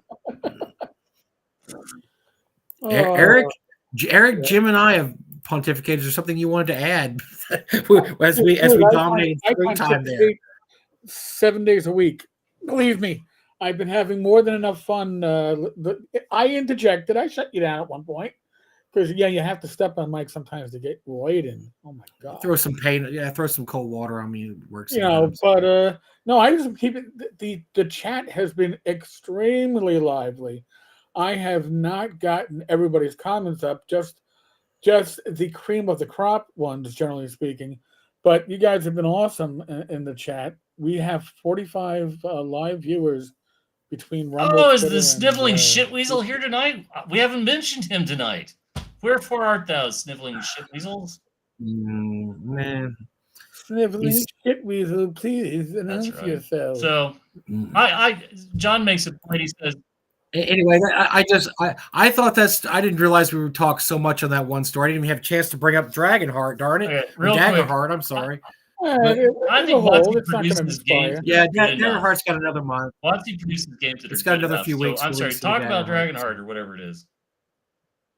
No, we got Daggerheart will be out in a couple weeks. I want to spend more time on Daggerheart than we're about ready to wrap up. But Daggerheart, I wanted to talk about how that's coming out in a few weeks, and if anybody even cares about Daggerheart anymore, so we'll talk about that later. That's a subject I like to talk about a little bit, have a little bit longer running time, and the Kickstarter should be live in March, so maybe we'll talk about it when the Kickstarter comes out. Oh, until then, do your homework. Look up Daggerheart. It's the Critical Role's role-playing game that's supposed to come out and take the world by storm. Having never watched an episode of Critical Role and having never purchased anything with Critical Role on it, from it, licensed by it, my interest in this is so small it can't be measured with human science or extraterrestrial science. I admit I'm probably with you, Jim. But I just love to watch this stuff and to see what happens, because I will go on record as saying that part of the success of 5e the last few years, if you throw out the Stranger Things and you throw out the Big Bang Theory, you have to also throw in the a Critical Role effect. The Critical Role, the Critical Role did have an effect on the success of 5e over the past decade. So it's one of the big three, I think, when you talk about why is this, what made 5e take off. And I think they're all equal. And what I would love to know is what is the development cost on Dragonheart? How much have they spent getting it ready for the Kickstarter? How much did they spend for writing? How much did they spend for art? I would love to know what that number is, because they've been testing it for 2 years or almost 2 years now. So, but I don't know. Yeah, that's I'm interested too, Jen. I guess we'll never know, but that is interesting to know how much they've. Look, the guys got the money. Those guys have the money, so they're able to do the play testing and all the development. But so we'll see what happens. It could be another Exploding Kittens and take off and just go nuts, or it could be, it's okay, did all right. I don't think it's going to be bad. Kittens, and what I did not realize was that Exploding Kittens, the game company, was swallowed up by Asmodee. Yeah, that's true. And so it's no longer the guy from the Oatmeal directly involved with it.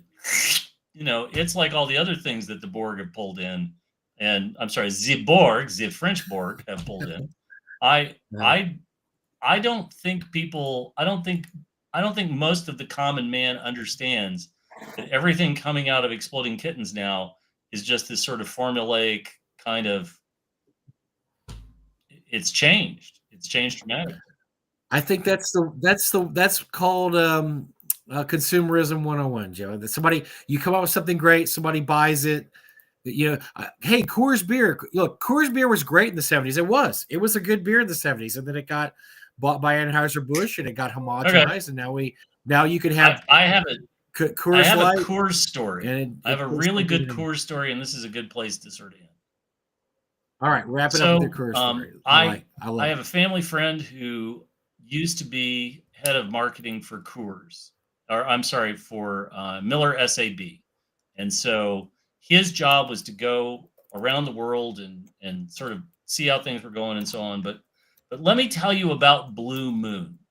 So if anybody here in the channel has ever had a Blue Moon, you should know that came out of Coors' sort of lab, and that they developed Blue Moon and they served it because Pete Coors still wanted to try. He was a guy that tried samples coming out of the design lab and so on and so forth. It had been presented to Pete Coors at least 3 times, and each time he would be like, "Send it back, it's not done. Send it back, it's not done." And so, the lab would send test barrels out. They'd send test kegs out for bars to try and see how things were going. And this beer was universally flat and not selling, with one exception. And they had a bar that called and said, "I want every keg you've got. I need more." And they're like, "Huh?" And he's like, "I'll take every keg of that you've got. Send it all." And so, of course, the lab crew gets in a van and they go over to the bar and they're like, we can get you more, but we're really curious. Like, and he goes, oh, well, and the guy who owns the bar says, we got that in and I tried it and something was missing. And that's when I came up with this. And he sets down, he drafts a Blue Moon, whatever it was called at the time. He slices the orange up and he drops a big sinker of orange in it. And he says, there, try it now. And of course, like everybody's trying it and they're like, whoa. And he says, exactly. So the crew went back the next day. They go to Pete Coors. They present Blue Moon again with slice of orange. They hand it to him. And he says, this is amazing. Why haven't you ever served this to me before? And they're like, we did 3 times. What changed? The orange. And so lo and behold, Coors starts shipping Blue Moon. And of course, all the bars are told orange, slice of orange, put a slice of orange in it, put a slice of orange in it. And then the sales numbers come in. And the most interesting thing about this is it did not diminish sales of any of the other Miller SAB brands, any of the Coors brands. It literally stole, I think at one point, 13% of the bar market from Anheuser-Busch. And so like this was Blue Moon's success story, right? This is organic growth. And my point in this is all these little RPG companies, there's a Kelsey out there somewhere that we don't know about that's working on something. And it's going to land in another year or 2 or 6 months or 6 weeks or whatever. But when it lands, it's going to create more ripples in the pond, and that's a healthy thing. It may be not quite there yet, but it'll get tweaked and it'll get made better.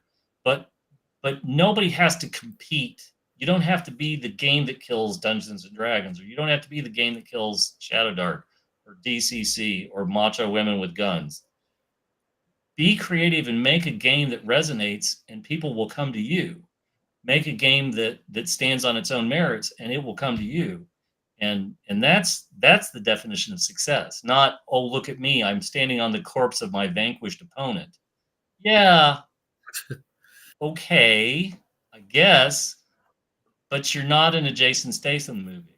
You're making a role-playing game, and people want to kill monsters and get treasure and have fun. That's it.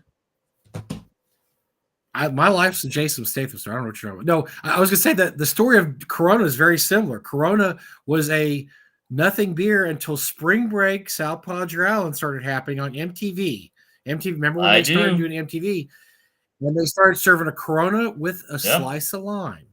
And suddenly this beer that in Mexico, they won't even drink it in Mexico. They think it's water. It's terrible. It blew up because it was featured on MTV as this hot new beer that they were serving South Padre Island. Suddenly they couldn't sell enough freaking Corona, very average beer. And it is they would serve it with the lime. It is average at best, yes. There's many times where I've had a Corona because I don't trust the water. There you go. And it blew up because of that. So that's once again the right place, the right time, the right person to market, and there you go. It'll blow up. So hopefully we have that. Hopefully we got more OSR people out there that are willing to not work for the man Watsy, and they're going to put their stuff out, by themselves and make a lot of money and make all of us happy. So, look at that. We actually went live on time, surprising our audience. They were dismayed. We only had we didn't get double-digit viewers until 5 minutes in because nobody thought we'd be on time. All right, so to you naysayers, wow. All right, Screw you. We were on time. Eric, how many shows you doing this week? Let us pimp your shows. You got probably a half dozen. Well, and Mike, you're invited tomorrow for the 1 p.m. 12 noon show. Just send me a reminder. I'll be working at my computer. All right, we got a live tomorrow at 1 p.m. Eastern. Plus, I'll be doing the live with Don and Tom at 8. Random party Friday at 8. Gamers Health at 8. And that's it for the lives. Just next couple of days, we got a couple of lives. What can I say? Other than that, thank you, Jim. Thank you, Mike. Thanks for everybody in the comments. And like we said, look, you don't have to agree or disagree with us. We love conflict and conversation. So just conflict, but we like discussion and we like differing opinions. Conflict. If it's at if we're at a real pub, we might get in trouble for conflict. But lively discussion is certainly enjoyable and fun. God, I don't like that word, conflict. Come on, we got to be like Watsy. Avoid all conflict. Avoid all negativity. Just positivity. Body positivity, Mike. Come on, Jason. Jason Strahan over there next to me. Come on. As long as you believe. My wife, this is a good idea. The Jason Statham role playing game. I like this because my wife I might get her to play a role playing game if we actually have this game. I think I might get my wife to actually play role playing. There you go. The next Expendables movie is coming out later on this year. I'd have to have visual. If I had visual things to go with the game where I could show my wife, here's what he looks like in this situation, and his shirt's off. I think I could get my wife to play this game. All right, folks. Before we go into the real weeds, thank you very much. Be safe, be well. God bless. Roll those dice. Roll them well. I'll see you all tomorrow afternoon if you're not working, or if you are working. God only knows.